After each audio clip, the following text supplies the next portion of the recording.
Prologue, Fortress of the Light. The chapter opens within the stark, martial chambers of Padron Nile, the aged and formidable Lord Captain Commander of the Children of the Light. We find him lost in thought, contemplating a world spinning into chaos. His audience with a subordinate, Jarrett Bayer, serves as a catalyst for these reflections. Bayer is a battle-hardened and zealous soldier, the lone survivor of a mission to report on a catastrophic defeat at the city of Falm, where 1,000 of the children's finest soldiers, led by the respected Geofram Bornhald, were annihilated. Bayer's testimony is crucial, as he confirms Niall's darkest suspicions. The slaughter was orchestrated by Aes Sedai, who openly used the One Power as a weapon of war. This act shatters the carefully maintained public image of the Aes Sedai and confirms Niall's long-held belief that they are servants of the Shadow. Bayer also voices a fanatical, personal hatred for a young blacksmith named Perrin Ibarra from the Two Rivers, blaming him for a betrayal that led to the defeat, a detail that Niall files away. Dismissing the soldier, Niall turns his strategic mind to the larger geopolitical landscape. The defeat at Falmer is but one piece of a terrifying mosaic. He reviews the intelligence reports that paint a picture of unprecedented turmoil. Multiple nations are simultaneously erupting into war. At least 3 separate men have declared themselves the Dragon Reborn in different parts of the world, and strange omens are everywhere. The nomadic Aiel are being seen far from their desert home. The mercantile sea folk are abandoning trade to search for prophecies. And even the reclusive OG are said to be holding rare, large-scale meetings. To Niall, these are not isolated incidents, but interconnected symptoms of a world hurtling toward the last battle, or Tarman Gaidon. His train of thought is interrupted by the arrival of Jaichim Caradin, an inquisitor of the Hand of the Light. Caradin is ambitious and cunning, but he has failed spectacularly in his mission to conquer the nation of Almoth Plain for the children. Niall confronts him, dismantling Caradin's excuses for his failure and for allowing Bornhald's legion to be destroyed. Just as Caradin believes he is about to be punished, Niall reveals a breathtakingly cynical and audacious new strategy. His original plans are ruined, so he has devised a new one that hinges not on suppressing chaos, but on cultivating it. He orders Caradin to ensure the false dragon, a young man named Rand al'Thor, is kept alive and allowed to grow in power. Niall articulates his rabid lion theory. He will let the world panic over the threat of the Dragon Reborn. Then, at the height of the terror, he and the Children of the Light will step in, destroy the lion, and seize control of a grateful and unified world. To ensure obedience, Niall blackmails Caradin, threatening his life and the lives of his entire family, should he fail. After Caradin's departure, a mysterious and unsettling advisor named Ordith emerges from a secret passage. Ordith, whose name means wormwood, reveals an intimate knowledge of the new false dragon, identifying him as Rand al'Thor from the Two Rivers and naming his companions, Perrin Ibarra and Mat Cawthon, as fellow high-ranking dark friends. Ordith's commentary is laced with a deeply personal and violent hatred for Rand, adding another layer of intrigue to the unfolding plot. The perspective then shifts to Jaichim Caradin, who returns to his chambers seething with humiliation and rage. His fury is cut short by the terrifying appearance of a Myrddraal, an eyeless halfman and a commander of the Shadow's forces. This encounter reveals the chapter's final, stunning twist. Caradin is himself a dark friend, secretly serving the very evil he publicly claims to fight. The Myrddraal is utterly dismissive of Niall's authority and delivers a brutal counter-command. Caradin is to ignore Niall's orders and assassinate Rand al'Thor with all possible speed. To motivate him, the creature issues a horrific threat. For every month that Rand remains alive, the Myrddraal will hunt down and murder a member of Caradin's family, saving Caradin himself for last, promising him an eternity of torture. The prologue concludes with Caradin trapped in an impossible position, caught between 2 deadly masters with diametrically opposed commands, a pawn in a game whose stakes are nothing less than the fate of the world. Chapter 1. Waiting. The chapter opens not with an event, but with a meditation on the nature of time itself, portraying it as a great wheel that turns through ages, causing memories to erode into legends, and those legends to fade into forgotten myths. In this framework, within an epoch known as the Third Age, a wind begins to stir in the desolate mountains of mist, serving as a symbolic, if not literal, beginning to the story's immediate events. The landscape is depicted as a harsh and patient one, still in the grip of a high-altitude winter, a world that seems to be holding its breath in anticipation of something momentous. Here we are introduced to Perrin Ibarra, a young man whose immense physical strength, honed by years as a blacksmith's apprentice, is now channeled into the tools of a warrior, a great longbow and a heavy, crescent-bladed axe that hangs at his belt.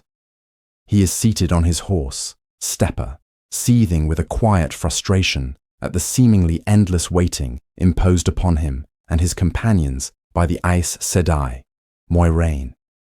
Perrin's internal state is one of deep conflict. He feels a strange, itching sensation at the back of his mind and possesses an unnervingly sharp sense of smell, abilities he actively tries to ignore and suppress, hinting at a deeper, more animalistic nature he is struggling to control. His 5 companions are hardened soldiers from the northern borderland of Shinar, men born to fight the encroaching shadow. They are stoic and professional, and they defer to Perrin's command in a way that he finds unsettling, as if they see a leader in him that he does not yet see in himself. This dynamic underscores his reluctant assumption of authority. The long watch is abruptly broken by the appearance of a raven, immediately identified as a spy for the enemy. In a display of practiced skill, Perrin and the Shienarans dispatch the creature with a volley of arrows. This brief, violent interlude serves as a stark reminder of the constant danger they face from the Dark One, whose name they dare only refer to as Heartsbane. The true purpose of their watch is revealed to be an approaching rider, a woman whom Perrin identifies by her garishly coloured clothing as one of the Tuatha'an, or travelling people. The encounter with this woman, named Leia, leads to a tense philosophical debate. She represents the way of the leaf, an ideology of absolute non-violence, which Perrin, now jaded by the world's cruelty, vehemently rejects. His anger is palpable as he argues for the necessity of violence in the face of true evil like Trollocs and Dark Friends. Leia, with surprising insight, correctly perceives that Perrin himself is deeply unhappy with the weapons he carries and the path he walks, touching the very core of his internal torment. Perrin guides her through the mountains to their hidden refuge, a concealed basin that serves as a camp. The chapter culminates in a powerful reveal. As they arrive, a gust of wind unfurls a long banner, displaying the legendary sigil of a 4-legged serpentine creature. Perrin formally welcomes Leia to the camp of the Dragon Reborn, confirming that this small, isolated group is at the very heart of the world's unfolding prophecy. Chapter 2. Saidin. The narrative resumes in the cold mountain encampment with the arrival of a Tuatha'an woman, Leia. Her expression is unreadable as she stares past the dragon banner, her focus entirely on securing an immediate audience with Moiraine. Perrin notes this intense urgency has become a pattern among female visitors, hinting at a web of events far larger than their isolated perspective allows. After Leia departs, Perrin joins Min by the fire, where she delivers a chilling prophecy. She confides that she witnessed a fatal omen, a vision of Leia's own face, smeared with blood and eyes staring into nothingness. This foretelling of a violent death underscores a theme of helplessness. Both Perrin and Min are burdened by this knowledge, powerless to alter a fate that Min's visions have declared immutable, highlighting the harsh reality of their new lives where knowing something does not grant the power to change it. Their somber discussion is joined by Loyal the Ogier. When Min voices frustration about feeling like a puppet, Loyal offers a crucial explanation of the Tavaren phenomenon. He describes how Rand, Perrin and Mat are central threads in the great pattern, individuals with the innate power to warp the destinies of those around them. He clarifies that this influence is not a choice, and that they, in turn, are more tightly bound to their own futures than anyone else. The focus shifts when Rand emerges from another argument with Moiraine. While Shienaran's soldiers offer him unwavering devotion as the dragon reborn, Rand is a portrait of turmoil. He retreats to a secluded vale, and Perrin follows. There, Rand confesses his profound inner conflict. He is tormented by a crushing sense of duty for the thousands of men dying in his name on Olmoth Plain while he is forced to wait. He feels trapped between Moiraine's logically sound strategy and his desperate need to act. This emotional agony boils over into a physical cataclysm. As Rand speaks, he subconsciously channels Sidon. The earth convulses in a violent earthquake, shaking the valley and splitting a massive tree. A horrified Rand explains the constant, seductive pull of the male half of the One Power and the sickening taint of evil that coats it. The chapter closes on a note of deep dread, with Rand questioning if he can control this terrifying power, or worse, if it will fail him when he needs it most at the last battle. Chapter 3. News from the Plain. The chapter opens with Perrin Ibera returning to his encampment through a great fissure in the earth, a dangerous passage created by the very tremors for which he feels compelled to apologize. He finds Moiraine outside her dwelling, her usually pristine appearance marred by dust and disarray. His attempt to explain Rand's actions as an accident is met with a cold, flat response from the Aes Sedai, deepening his discomfort around her and the secrets she knows about him. The camp itself is a scene of contained chaos, with uprooted trees and a caved-in hut testifying to the force Rand unleashed. Near the fires, Perrin finds Min, who is equally frustrated with being tossed around like a sack of grain. She informs him that the Shienarans, far from being afraid, view the earthquake as a necessary act of the dragon. When Perrin suggests she leave for her own safety, Min philosophically declines, relating a story that illustrates her reluctant acceptance of the path fate has chosen for her. Moiraine soon joins them, her composure fully restored, and delivers the news from her informant, the Tuatha'an woman, Leia. She reports that Leia is safe after being healed, a fact which directly contradicts a vision Min had of the woman's death, shaking Min's confidence in her own abilities. Moiraine dismisses the concern with chilling pragmatism, reminding them all that death is an expected consequence of the war they are fighting. The intelligence from the Olmoth Plain is even more disturbing. A massive force of 5,000 White Cloaks has gathered, yet they are mysteriously avoiding direct conflict with those who have declared for the dragon. Lan immediately suspects a sinister plot. Moiraine also reveals a far more targeted threat. Assassins called the Soulless are murdering young men who fit Rand's description. The atmosphere in the camp becomes thick with tension, a feeling that Perrin and Moiraine both identify as an intense sense of waiting.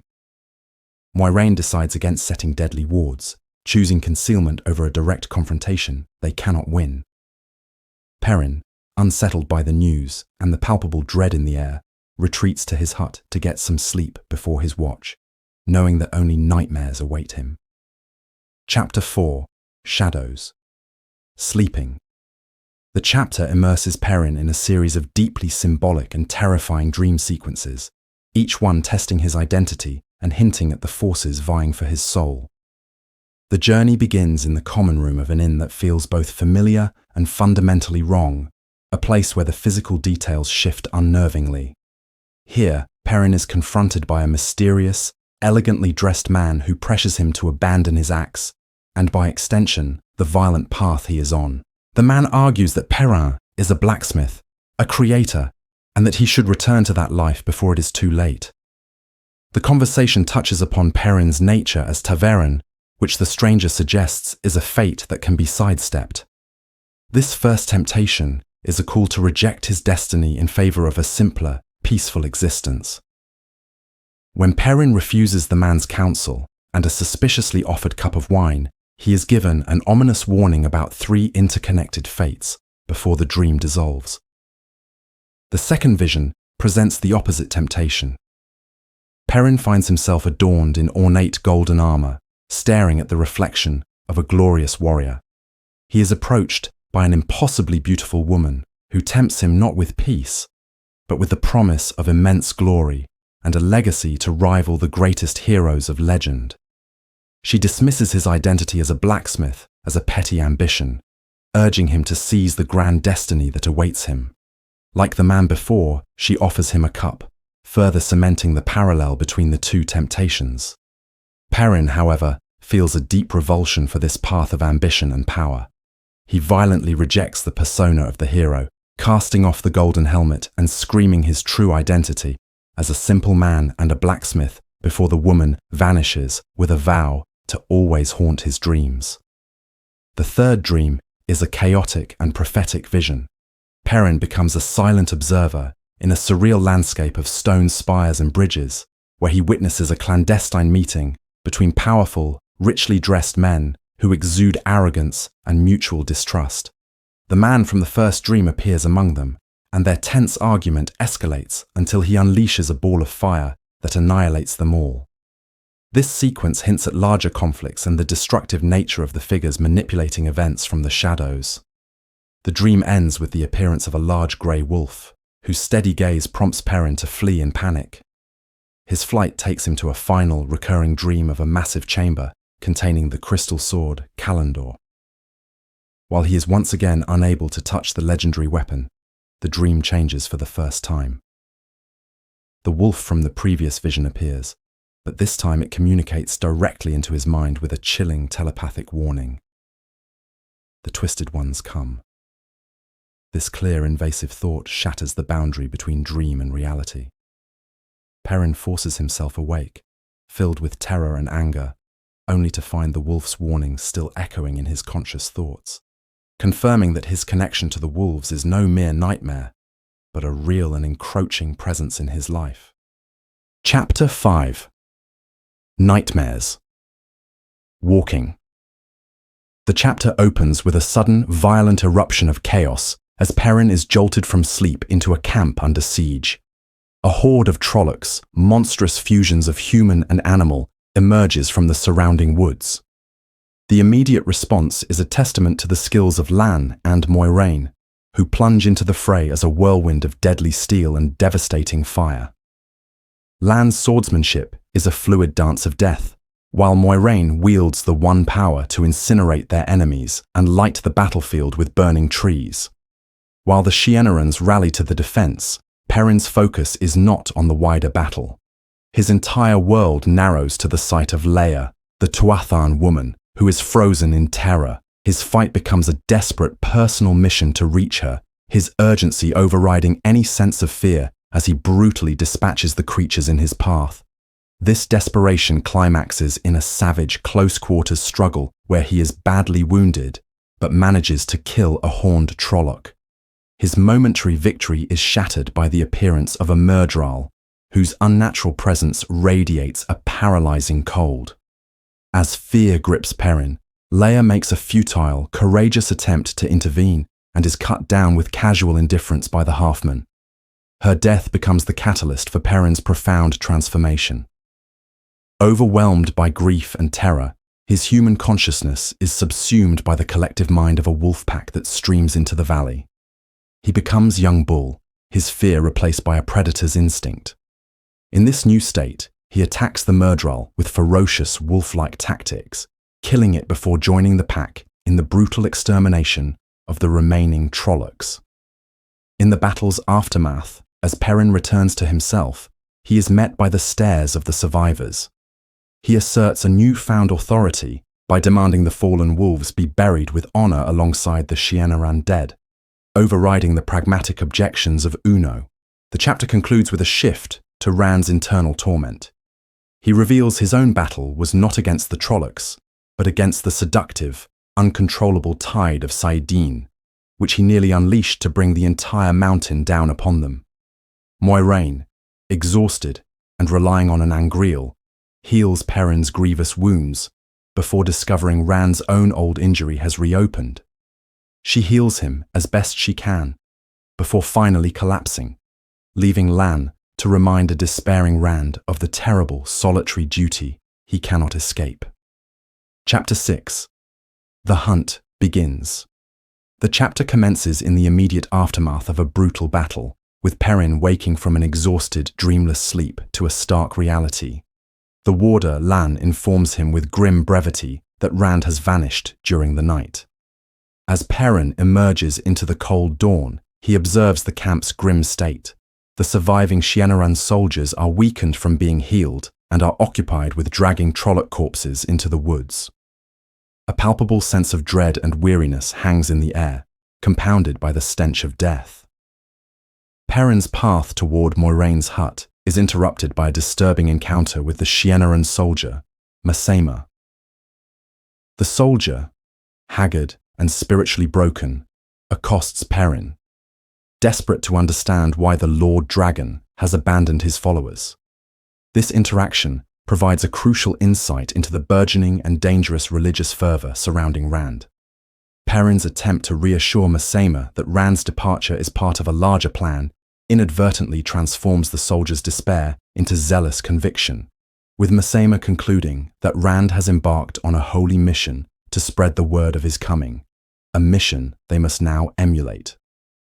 Inside Moiraine's cramped and smoky hut, the atmosphere is thick with tension. Perrin, forgoing his usual deference, directly confronts Moiraine, accusing her of pressuring Rand until he felt he had no choice but to flee. This marks a significant development in Perrin's character, showcasing his growing willingness to challenge authority and protect his friend from what he perceives as manipulation. The confrontation is halted when Min presents a note Rand left behind. The letter reveals Rand's internal torment and his noble, if misguided, intention. He is actively hunting Ba'alzamon, believing he must face this confrontation alone to spare his friends from further harm and death. The central mystery of Rand's destination is solved through an unexpected source, Perrin's own dreams. Prodded by Moiraine, Perrin recounts a recurring dream of a magnificent, untouchable crystal sword within a massive stone hall. Moiraine identifies the sword as Callandor, and the location as the Heart of the Stone, a fortress in the city of Tyr. She explains that Rand's immense, untamed channeling ability has caused his dreams to inadvertently bleed into the minds of those around him. Loyal, horrified and awed, recites the prophecy that the Stone of Tyr will never fall until the Dragon Reborn wields Callandor, an act that would serve as undeniable proof of his identity. However, Moiraine injects a harsh dose of reality, warning that Tyr is a city hostile to channelers, and that this prophecy is merely one of many dangerous trials Rand must face. With Rand's destination confirmed, a plan is rapidly formed. The group must divide. Moiraine, Lan, Perrin, and Loial will immediately set out in pursuit. The injured Shienarans, led by Uno, are given gold and instructed to travel to Johanna to await further orders.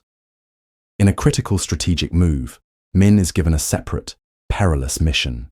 She is to ride alone to Tar Valon and deliver a message directly to the Yamailin seat. Moiraine's insistence on this course of action, despite Min's protests, reveals her profound distrust of the White Tower's internal politics and the very real danger of her message being intercepted. As the chapter closes, Perrin and Min share a private conversation that is heavy with foreshadowing. Min reveals a new set of viewings she has seen around Perrin, including an Isleman in a cage, a tinker wielding a sword, and a falcon and hawk perched on his shoulders. She gives him a final, cryptic warning to flee if he ever meets the most beautiful woman he has ever seen. The emotional weight of the scene culminates in Min's pained confession. She is fated to love Rand, a love complicated by the knowledge that she must share him, and she is now powerless to help or protect him as he walks into immense danger. Her anguish adds a deeply personal layer of tragedy to the epic hunt that is about to begin. Chapter 7. The Way Out of the Mountains. The party's descent from the mountains marks a transition from the remnants of winter into the awakening of spring. Throughout this journey, Perrin is constantly aware of an unseen escort of wolves. Their physical path is guided by the warder, Lan, who scouts far ahead, leaving a trail of subtle signs for Moiraine to follow. A tense dynamic emerges between Moiraine and Lan regarding their pace. Her impatience leads to a sharp exchange involving a mysterious woman named Mirelle, a subject that elicits a rare and intense anger from Lan, hinting at the deep complexities of their bond. The monotony of the journey is broken during an evening of fishing.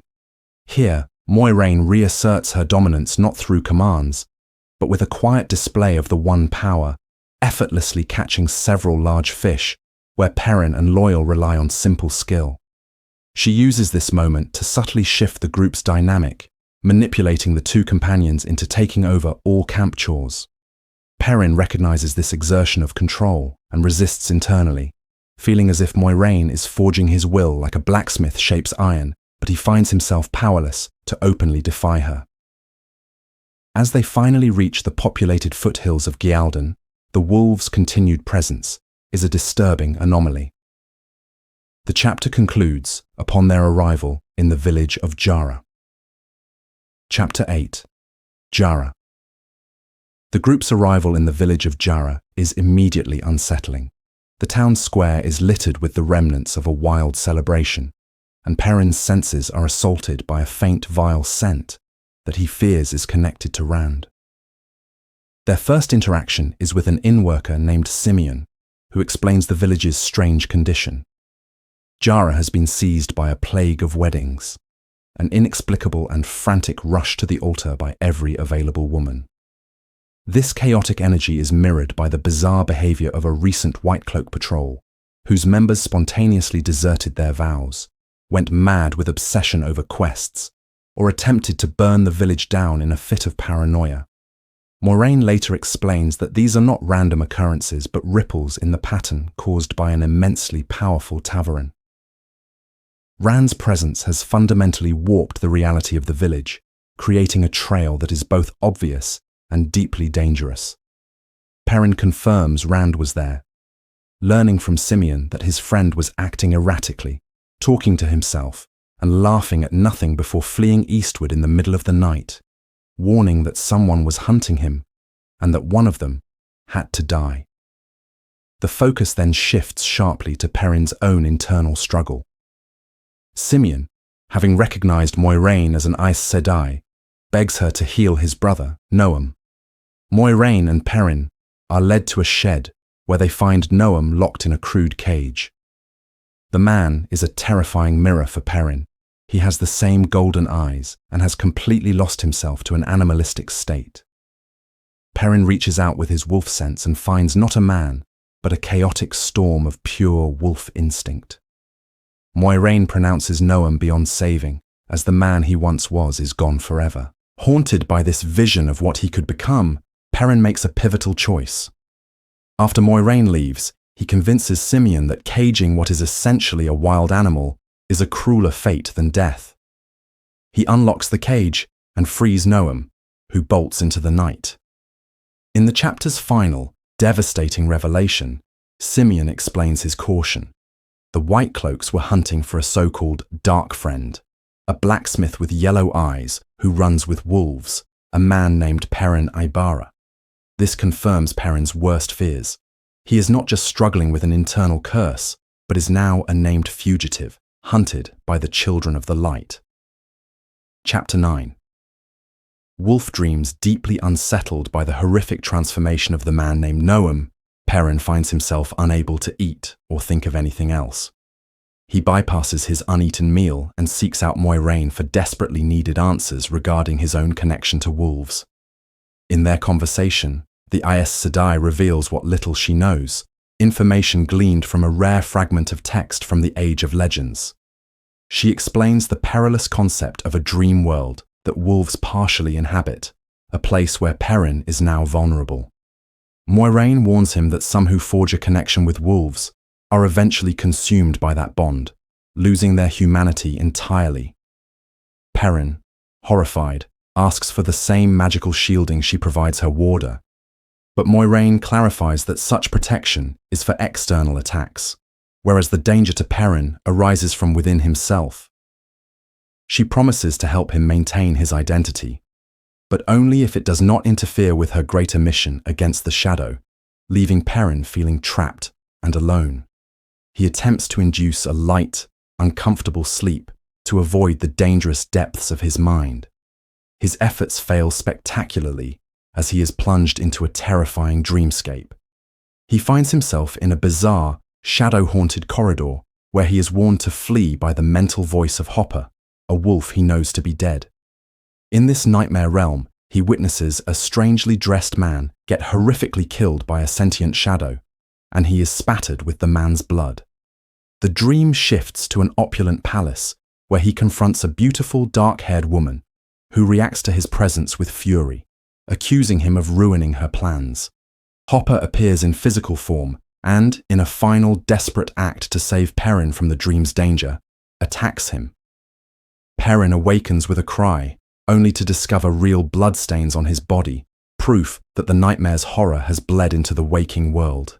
The chapter then shifts to Rand, who is alone in the wilderness, actively hunting the darkhounds that pursue him. He channels the One Power to obliterate one of the creatures, but is left physically ill from the taint on Saidin. He struggles with the addictive, life-affirming sensation of the power versus its corrupting sickness, forcing himself to release it to avoid detection. Hearing more hounds gathering, Rand pushes onward toward the city of Tyr, his resolve hardened into a grim determination to find answers and end his flight, one way or another. Chapter 10, Secrets. The chapter opens with Egwene Alver straining for her first glimpse of Tar Valon. The distant city represents both her greatest hope and a source of deep-seated anxiety. She is desperate for the training that will ensure she is never again collared and stripped of her freedom. Yet the path forward is fraught with uncertainty, reflected in her increasingly troubled dreams of a fleeing Rand. This internal conflict sets a tense tone for the journey's final leg. The travelling party itself is a collection of secrets and simmering tensions.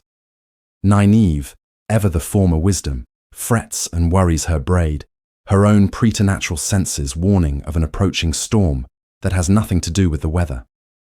Elaine is consumed with concern for the unconscious Matt Cawthon, whose life hangs by a thread, while the thief-taker Hurin is agitated by the scent of unseen trouble. Even the placid brown sister, Verin Sedai, seems less detached than her Arger's reputation would suggest. They are all bound by secrets, most notably the contents of a lumpy sack resting at Matt's feet, which they must deliver only to the Amerlin seat. Their fears soon take physical form with the arrival of a company of the Children of the Light, led by the arrogant young officer, Dain Bornhald. Verin attempts to de-escalate the situation with calm diplomacy, but her efforts are undone first by Elaine's proud declaration of her royal heritage, which only serves to make her a target, and then by Bornhald's clear intent to capture them. Faced with the terrifying prospect of capture, a horror that resonates deeply with her past trauma, Egwene acts. She opens herself to the One Power, not to kill, but to terrify. The ground erupts before the White Cloaks, an act of chaotic defense mirrored moments later by both Nynaeve and Elaine. Their combined display of power sends the soldiers into a panicked retreat, leaving their officer alone and defeated. The aftermath is as explosive as the confrontation. Verin unleashes a torrent of fury, admonishing the three for their reckless use of the power as a weapon, a grave violation of Aes Sedai principles. In a misguided attempt to apologize, Egwene reveals they have come from Falme. This single word ignites Bornhald, who reveals his father was killed there, blaming the Aes Sedai for his death. He screams his name, Dain Bornhald, and vows a personal and deadly vengeance. As the shaken group rides on towards Tar Valon, Verin offers a final chilling warning that the true danger is only now beginning. Chapter 11, Tar Valon. The journey concludes at the village of Darain, a settlement existing in the shadow of Tar Valon and bearing the scars of a long, violent history.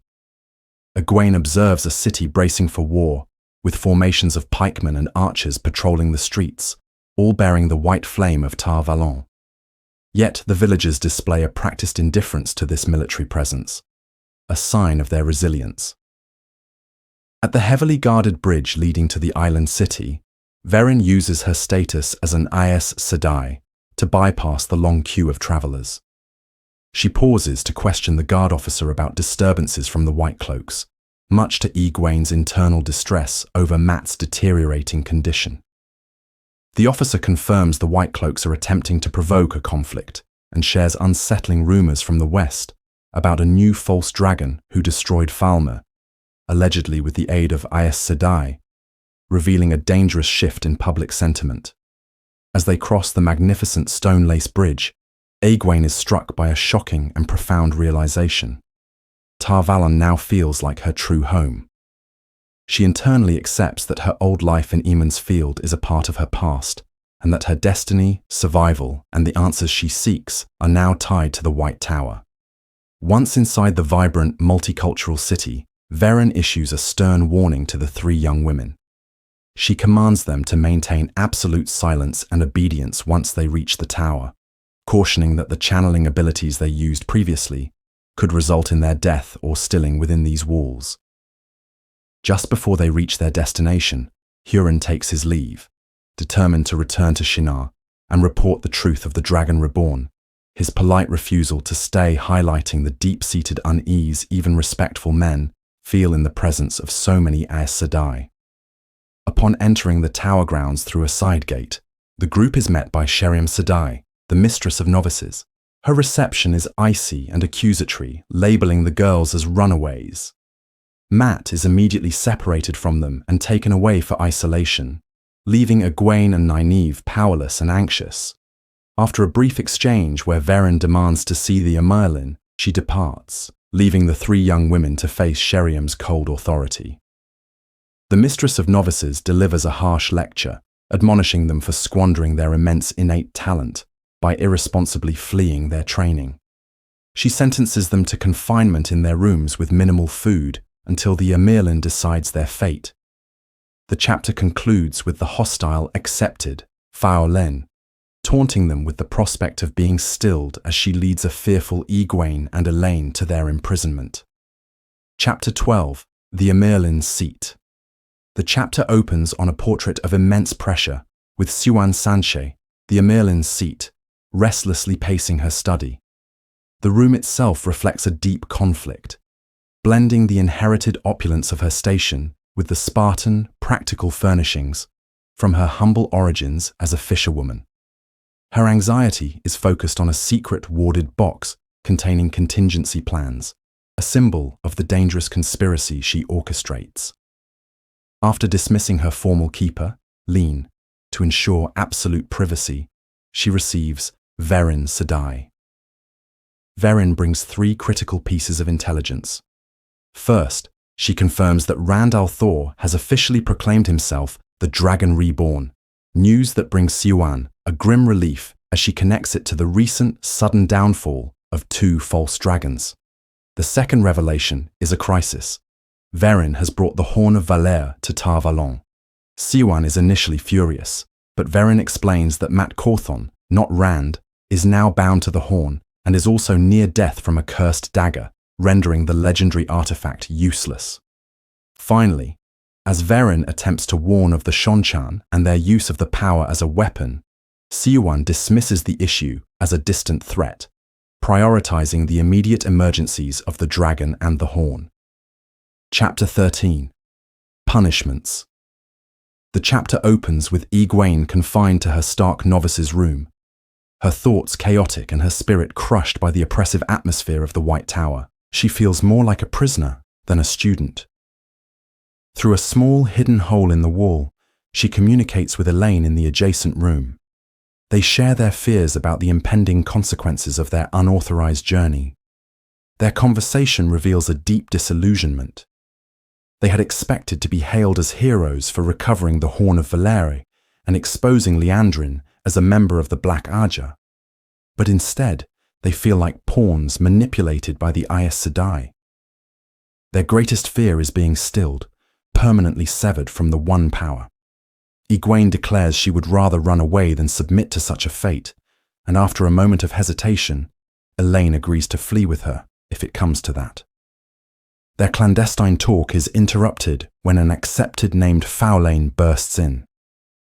Egwene and Elaine are then escorted, along with a newly raised Nynaeve, to the study of the Amyrlin's seat. Before the Amyrlin, Siouan Sanche, the three young women are forced to wait in tense silence. The Amyrlin finally addresses them not as heroes, but as runaways. She reveals the shocking truth of Liandrin's betrayal.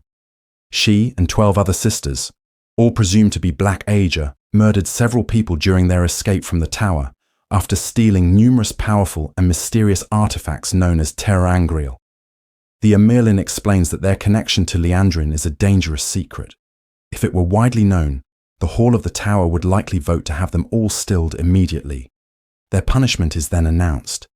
It is to be a public humiliation designed to quell any suspicion about their true activities. They will each receive a switching from the Mistress of Novices and be assigned to endless labor in the kitchens. However, this punishment is immediately followed by a shocking development.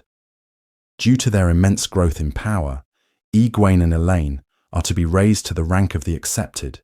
The Amyrlin makes it clear this is not a reward, but a necessity, and that their training will now become exponentially more difficult.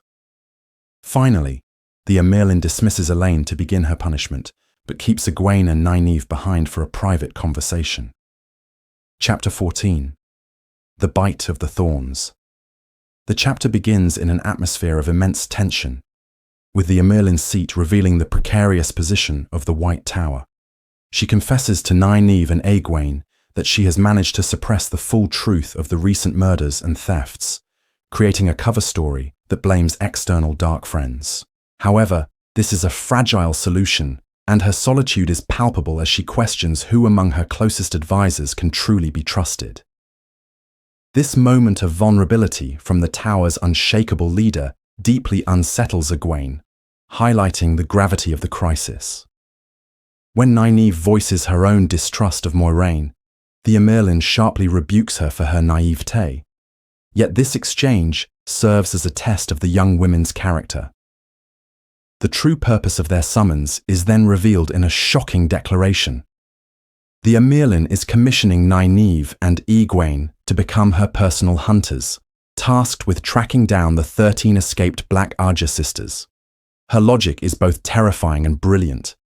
Their recent public humiliation and status as mere Accepted provide the perfect cover, as no one would ever suspect them of undertaking such a high-stakes mission. Faced with this impossible directive, both women are initially overcome with fear. Nynaeve argues their lack of training and her channeling block make them unsuitable, but ultimately agrees, choosing the path of action over passive dread. In a significant moment of growth, Egwene refuses to be left behind or treated as a child, committing herself to the hunt as well. As a final measure, the Amyrlin equips them with documents granting them her absolute authority, a tool of immense power that simultaneously makes them a target. The chapter concludes on the stark contrast between their secret, deadly new purpose and their public sentence: to go scrub pots. Chapter 15. The Grey Man. The chapter opens with Egwene and Nynaeve navigating the disquietingly empty corridors of the White Tower, their conversation charged with the tension of their new secret mission. Egwene expresses her fear and her pragmatic willingness to use the One Power to defend herself from the Black Aja, regardless of any promises made to the Amyrlin. In a significant shift, Nynaeve argues against this, revealing a newfound fear of the power's seductive nature after her own recent outburst. She insists they must find other, less direct methods of defense, hinting at a deeper, personal reason for needing to remain in the tower and learn its ways, a secret she pointedly keeps from Egwene. Their tense discussion is violently interrupted by a near-fatal assassination attempt. Just as they reach their quarters, a heavy, armor-piercing crossbow bolt screams past Egwene's head, narrowly missing her. Nynaeve's reaction is instantaneous and powerful. Having already embraced the source, she unleashes a complex weave of air to immobilize their unseen attacker, a feat of incredible skill she learned merely by observing the Amyrlin. When they investigate, they find the would-be assassin, but he is already dead, a dagger buried in his chest. This introduces a profound mystery. They were saved not by their own power, but by another unknown party, who then vanished. The situation is further complicated by the arrival of Sheriam, the mistress of novices. Her composure shatters upon seeing the body, which she identifies as a grey man, one of the soulless assassins of the Dark One. Her shock underscores the severity of the security breach. Such a creature has not been seen in Tar Valon for ages. Sheriam immediately moves to conceal the event to prevent widespread panic, covering the body with a weave and ordering Egwene and Nynaeve to silence. However, as Egwene dashes to retrieve the incriminating crossbow bolt, she discovers it has already vanished, confirming the presence of a second, stealthy operative. The chapter concludes with Nynaeve's sharp, analytical observation. Sheriam, for all her questions, never once asked who might have stabbed the Grey Man, planting a seed of deep suspicion about what the Tower authorities truly know. Chapter 16, Hunters 3. The chapter opens by establishing Nynaeve's elevated status as an accepted through a description of her private room, a space far more luxurious than the Spartan cells of the novices. The relative comfort is immediately disrupted when she and Egwene enter to find it occupied by a furious Elaine and her two brothers, Gawain and Galad. A tense confrontation unfolds, driven by the brothers' insistence on protecting Elaine under direct orders from their mother, the Queen. Galad, portrayed as flawlessly handsome and confident, causes a visible fluster in Egwene while simultaneously infuriating Elaine with his patronizing concern. Gawain is more direct, revealing their mother's near-crazed state of worry and the real dangers now present in the White Tower, including unsolved murders and rumors of the Black Archer. Nynaeve seizes control of the interaction, asserting her authority by dismissing the Queen's commands within Tar Valon. When the men refuse to depart, she masterfully expels them with a clever bluff, threatening to report their unauthorized presence in the Accepted's quarters to the formidable Master of Arms. The threat works perfectly, showcasing Nynaeve's cunning and cementing her role as the group's leader. Once alone, the dynamic shifts to a more personal discussion. Elaine passionately warns Egwene against Galad's appeal, describing his unyielding and inflexible morality as a dangerous trait. She then reveals that it is Gorn who is truly smitten with Egwene. This moment of girlish confidence is cut short as Nynaeve reveals the true purpose of their summons by the Amerlin's seat. Defying the Amerlin's command to exclude Elaine, Nynaeve explains their mission to hunt the Black Ager, arguing they need an unknown ally and expressing a profound distrust for the Amerlin's motives. Elaine, seeing it as a test of the courage required of a queen, readily accepts the perilous task. Nynaeve then raises the stakes further, voicing her suspicion that the Amerlin may allow Mat to die if it serves the Tower's interests. This fear prompts the three women to forge a desperate plan, to attempt to heal Mat themselves by combining their formidable but untested powers. Their resolve is immediately interrupted as the chapter ends with an Aes Sedai entering the room unannounced. Chapter 17, The Red Sister. The chapter opens with the arrival of Elaida, an Aes Sedai of the Red Archer whose stern demeanor projects authority rather than beauty. She immediately confronts Egwene, Nynaeve and Elaine, radiating power and suspicion. She aggressively questions their unauthorized absence, singling out Elaine for her recklessness. Elaida delivers a chilling lecture to the daughter heir, reminding her of the immense political and historical weight she carries as a future Aes Sedai queen, and implies that her willfulness could cost her everything, including her ability to channel. Elaida then leverages the Tower's crisis, connecting the girl's disappearance with the flight of the Black Archer. She offers a dangerous bargain, their story in exchange for her protection from suspicion. While Egwene deflects with a carefully worded truth about Mat's illness, Nynaeve uses the Amerlin's decree of silence as a shield. Unfazed, Elaida shifts her focus to Rand al'Thor, revealing an unsettling interest in him, identifying him as Ta'veren. Just as the pressure becomes insurmountable, Sheriam, the mistress of novices, enters. A subtle power struggle ensues, which Sheriam wins by reinforcing the Amerlin's command. After Elaida leaves with a lingering threat, Sheriam curtly shuts down Nynaeve's inquiries about the dead man found in the tower. The chapter concludes as Sheriam announces they are to witness Mat's healing, but her lack of urgency leaves Egwene with a deep sense of foreboding. Chapter 18. Healing. The chapter opens as Sheriam guides Egwene, Nynaeve, and Elaine through the deep, seldom-travelled passages beneath the White Tower. The atmosphere is thick with tension and a sense of secrecy, as Egwene recalls that this subterranean labyrinth is the site of the final, life-altering tests for novices and accepted. Her anxiety is heightened by the persistent fear of a Black Aja ambush in the shadowed corridors. They are led to a sparse, hidden chamber where Mat Cawthon is laid out upon a stone table, appearing gaunt and close to death, with the cursed dagger from Shadar Logoth still sheathed at his hip. A formidable group of 10 Aes Sedai, led by the Amirlin Seat herself, is assembled for a perilous healing, and their controlled demeanors cannot fully conceal subtle indications of their profound uncertainty about the outcome. The gravity of the situation becomes clear when the Amirlin produces a legendary Sangreal, a fluted white wand of immense power, signifying that the procedure to sever Mat's bond with the dagger is incredibly dangerous. As the Aes Sedai merge their individual flows of the one power into a single, overwhelming torrent, Mat begins to thrash in torment. He shouts commands and war cries in the old tongue, channeling the voice of a soldier from the long-dead nation of Manetheren, his consciousness caught between the present and an ancient battlefield. The ritual culminates with the dagger being magically lifted from his body and sealed away in a heavily fortified box. In that moment, Mat's eyes snap open and he bellows a final, lucid defiance at the Aes Sedai, declaring himself a free man and not their possession before he collapses. Afterwards, an exhausted Amirlin confirms that the bond is severed and Mat will likely live, but the taint's long-term consequences remain unknown.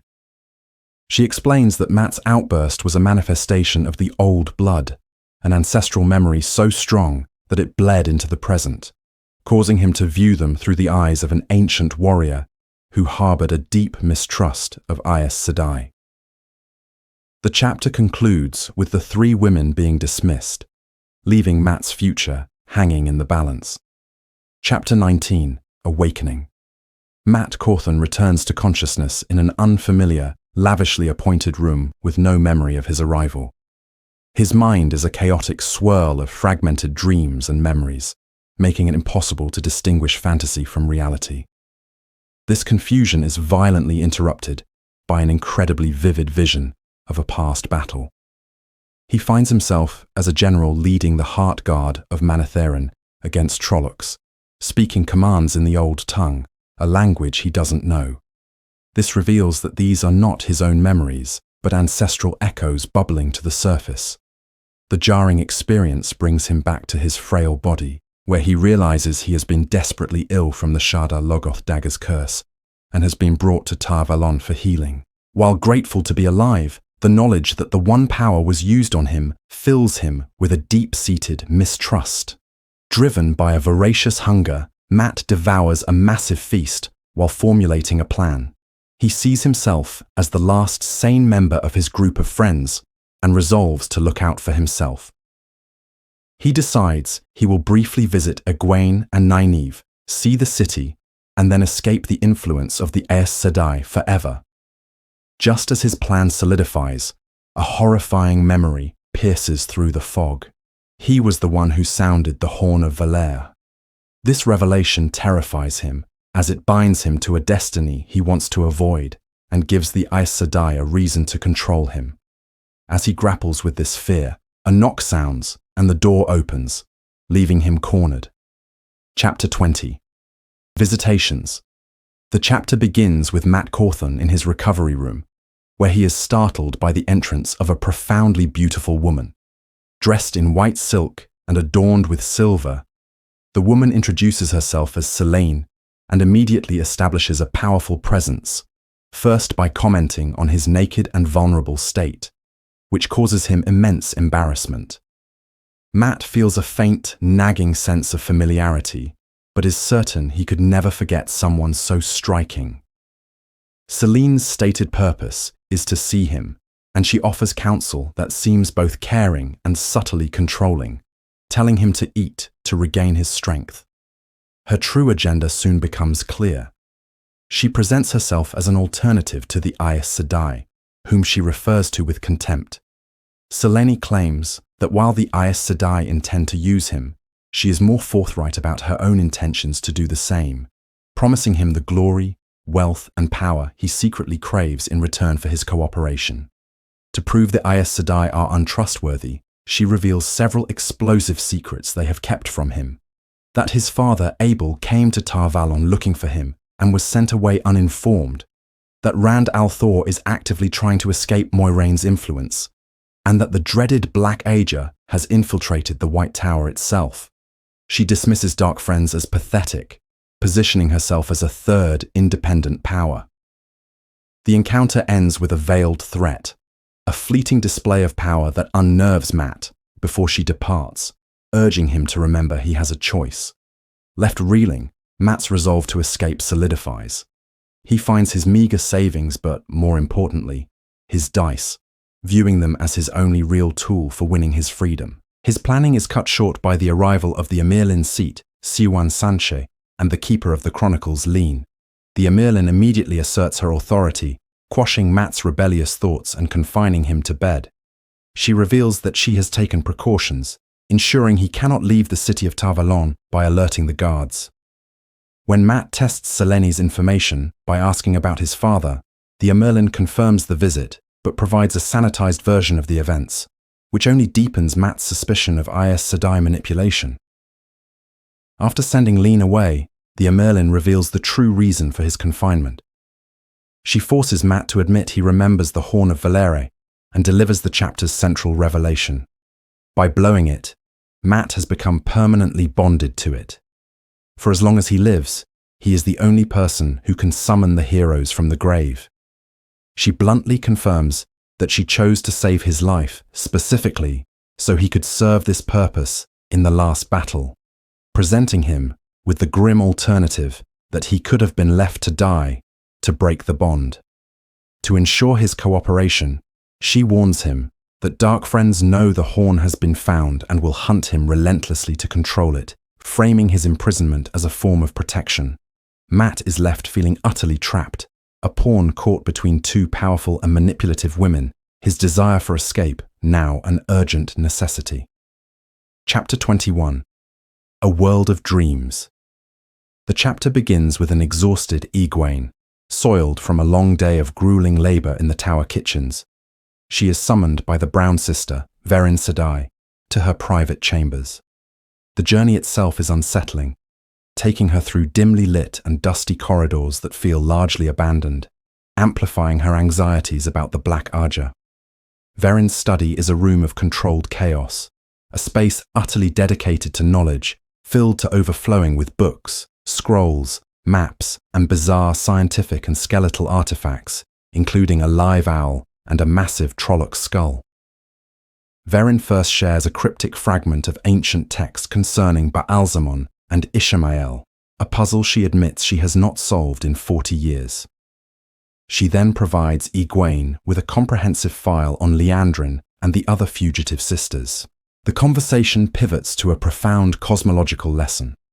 Verin explains the concept of multiple parallel worlds, all woven into a great pattern, and reveals three constants that exist across all of them: the Creator, the singular Dark One, and a connecting realm known as Tel'aran'rhiod, the world of dreams. Verin posits that Egwene may be a true dreamer, someone who can consciously enter this world rather than just glimpse it. To aid this potential, Verin entrusts her with a powerful ter'angreal, a twisted stone ring that once belonged to the last known dreamer. However, this gift comes with a severe warning. Verin reveals a permanent scar on her own arm, a physical injury sustained within Tel'aran'rhiod, proving its dangers are terrifyingly real. Egwene is left conflicted, torn between her intense ambition and a palpable fear of this new power. After she departs, a final scene reveals Verin's own complex motivations, as she chooses to withhold the previous dreamer's detailed personal notes from Egwene, leaving the young woman to navigate the dream world's perils on her own. Chapter 22. The Price of the Ring. The chapter begins with Egwene's abrupt confrontation by Sheriam, the mistress of novices, moments after she has received a collection of dangerous papers from Verin Sedai. These documents contain incriminating information about the 13 members of the Black Ager who recently fled the White Tower. Sheriam, preoccupied and annoyed by the delay, dismisses Egwene's attempt to explain the papers and informs her that she is to undergo the trial for the accepted that very night. This news throws Egwene into a state of shock and protest. She feels utterly unprepared, exhausted, and grimy from her recent ordeals. Sheriam is unsympathetic, conveying the Amirlin seat's urgency and dismissing any notion of postponement, pulling Egwene along into the depths of the tower. They descend to a vast, subterranean chamber dominated by a strange silver terangriel composed of 3 arches resting on a ring. The air is thick with tension, amplified by the presence of a hostile Elida, who openly voices her opinion that Egwene should be expelled rather than tested. A tense exchange between Elida and Sheriam establishes the stakes, with Sheriam defending Egwene's right to face the trial. Before Egwene can proceed, Sheriam imparts 2 critical warnings. Once the test begins, there is no turning back, and some who have entered the arches have vanished forever. Despite her profound fear and the pressing need to safeguard the papers she now carries, Egwene agrees to proceed. As she strips and prepares to enter, one of the attending Aes Sedai notes a strange, unprecedented resonance from the terangriel, though it is quickly dismissed as inconsequential. Egwene's first passage through the arches, a journey into what was, transports her to an idyllic vision of a life she might have had. She is in the 2 rivers, married to Rand, and they have an infant daughter named Joia. The scene is one of perfect domestic happiness, a life she deeply desires. However, this reality is subtly fractured. A disembodied voice periodically reminds her to be steadfast, and Rand suffers from debilitating headaches that coincide with strange, destructive phenomena, hinting at his uncontrolled channeling. The Silver Arch, her path of return, appears before her house, creating an agonizing conflict between the life she wants and a duty she feels compelled to fulfill. In a moment of supreme sacrifice, as Rand collapses in agony, Egwene chooses her duty, abandoning her family and stepping back through the archway, her heart shattered by the choice she has made. She emerges sobbing, overwhelmed by guilt. Sheriam offers a measure of comfort, explaining that the price of becoming Aes Sedai is always high and that the reality of the visions is a mystery no one has ever solved. Her resolve tested, but not broken, Egwene is led to the second arch for her journey into what is. This vision is a nightmare of war and ruin. She finds herself in the devastated city of Kemlin, now occupied by Trollocs and Dark Friends under the command of a Myrddraal. She discovers Rand trapped and dying beneath the rubble of the palace. He is lucid but weak, using all his strength to hold back the madness of Saidin. He explains that if he is captured, the Dreadlords can forcibly turn him to the Shadow. In desperation, he begs Egwene to kill him to prevent this fate. Horrified, she refuses, unable to commit such an act. Faced with another impossible choice, she once again follows the command to be steadfast and steps through the arch, abandoning Rand to his terrible fate. Emerging from the second trial, Egwene is deeply shaken. She presses Sheriam about the possibility of a channeler being turned to the Shadow. Sheriam reluctantly confirms this terrifying secret of the tower, revealing that it requires the power of 13 Dreadlords woven through 13 Myrddraal. The number chills Egwene to the bone, as it directly corresponds to the number of Black Ager sisters who fled. Now armed with this dreadful knowledge, she steps into the final arch, a trial for what will be. This last vision presents her as the Amirlin's seat, yet her memory is fragmented and she feels like a fraud. Her keeper, a woman named Beldine, is consumed by a secret terror, Egwene is led to the hall of the tower, where a trial is convened. Rand is brought before the sitters, chained and dazed.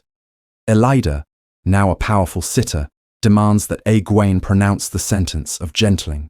When Egwene refuses, Elida denounces her as a traitor, and Beldine strikes her unconscious.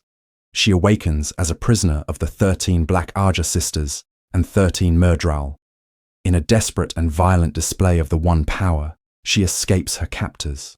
She learns from a broken Beldine that Elida is Black Aja and had coerced her cooperation by stilling her.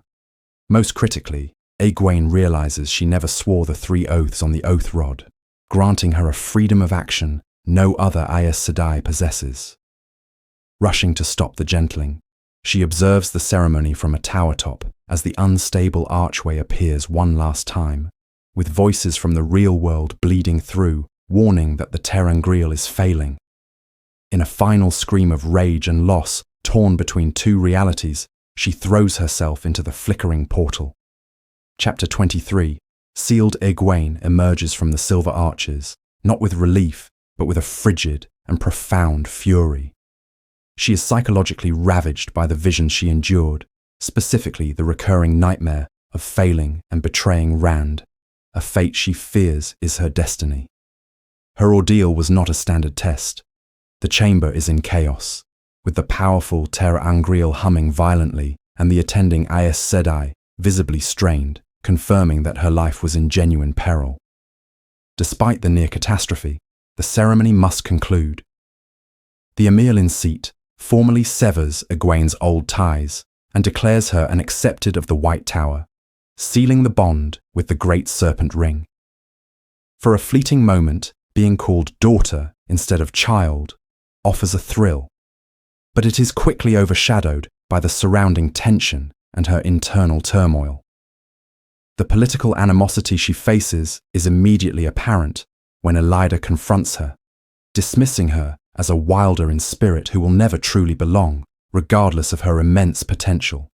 Adding to the strangeness, Alanna of the Green Arja offers a profuse and suspicious apology, volunteering to share Egwene's punishments for the ter'angreal's malfunction.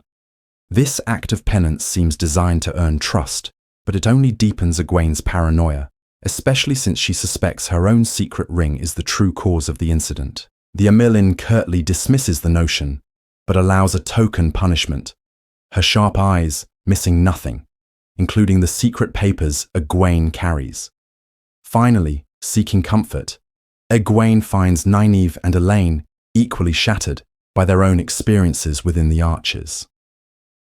The chapter closes not with triumph, but with the 3 friends weeping together, united by a shared trauma that the White Tower's rituals cannot heal.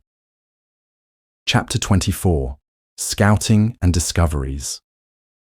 The chapter opens with Matt Cawthon awakening to sunlight, his body feeling inexplicably stronger and recovering at an unnatural rate. Though his memories are still fragmented and shrouded in mist, his resolve to escape the confines of Tar Valon is absolute. After devouring a large meal, he bypasses the expected convalescence in bed, dresses, and begins to explore the White Tower.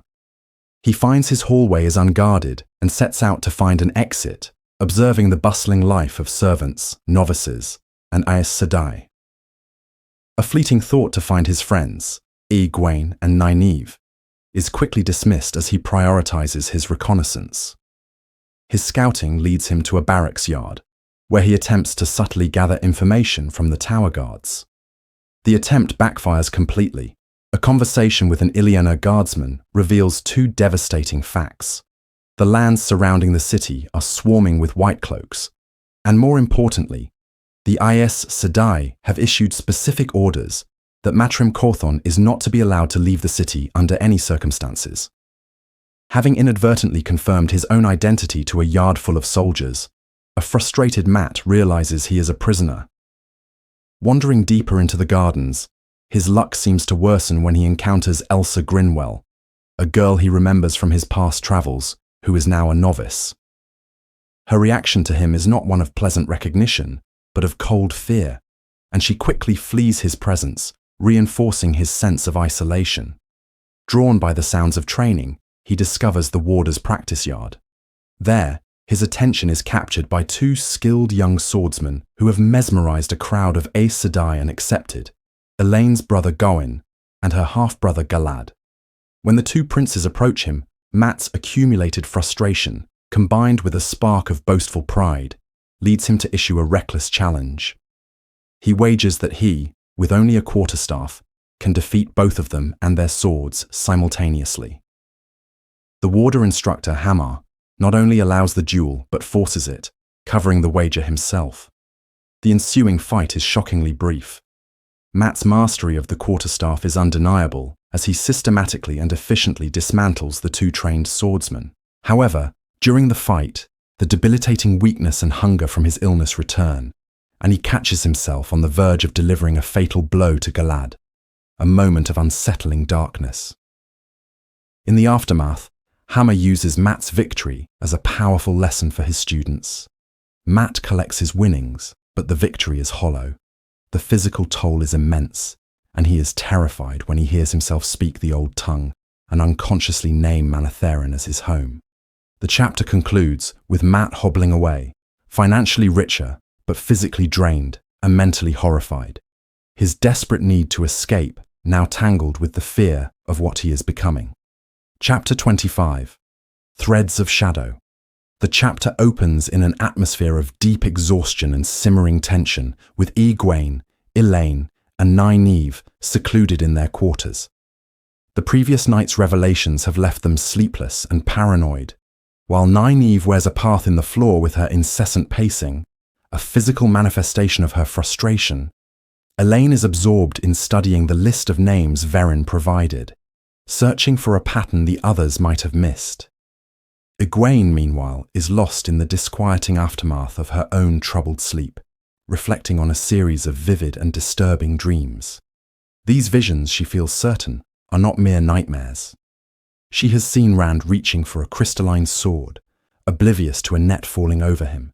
Perrin, accompanied by both a hawk and a falcon, with the hawk attempting to place a leash around his neck, and Mat performing grotesque acts of self-sacrifice, such as placing his own eye on a scale. Her conviction that these dreams are prophetic is rooted in her knowledge of Ta'veren, but this knowledge is now a source of torment, as the web of Black Arja conspiracy has destroyed her trust in any Aes Sedai who could help her interpret them. Their focus shifts to the documents from Verin. It is Elaine who makes a critical breakthrough while analysing the list of 13 Black Arja members. She points out that their distribution across different Arjas, nations, and age groups is too mathematically perfect to be the result of chance. This unnatural neatness, she argues, implies that this group was carefully selected from a much larger hidden organisation, confirming their worst fears that the conspiracy runs far deeper within the tower. This deduction briefly pierces Nynaeve's irritable mood, forcing her to concede the value of Elaine's courtly reasoning. The second list, an inventory of stolen terangriel, introduces another layer of suspicion directed at Verin herself. Egwene is horrified to notice that a disproportionate number of the items with unknown functions, 13 of them, were last studied by a historical Aes Sedai named Corianin Nediel, a detail connected to dreaming that Verin failed to mention. This raises the chilling question of whether Verin's omission was an oversight or a deliberate act of concealment. The conversation culminates with the striped stone ring, their only concrete link to Liandrin's group. Despite Nynaeve's initial claim to use it, Egwene asserts herself, arguing that her potential as a dreamer makes her the necessary choice to risk its unknown dangers. The chapter concludes with a pair of unsettling encounters. A novice named Elsa Grinwell delivers a cryptic message from the Amarylin before fleeing, sparking a chase. Egwene's pursuit is cut short by a mysterious, unnaturally beautiful woman in silver and white.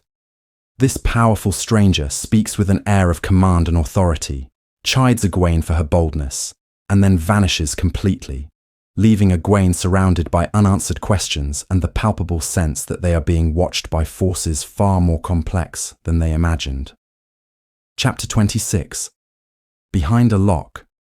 The chapter begins with Egwene admitting to Nynaeve and Elaine that she failed to catch their quarry. More disturbingly, she reveals she was never chasing Elsa at all, but a mysterious and striking woman with black hair and eyes who unnerved her deeply before vanishing into thin air.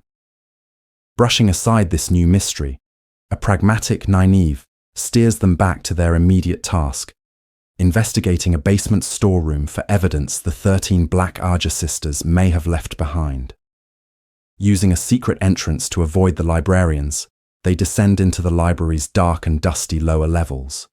There, their suspicions are confirmed when they find a single door secured by a new and conspicuous lock.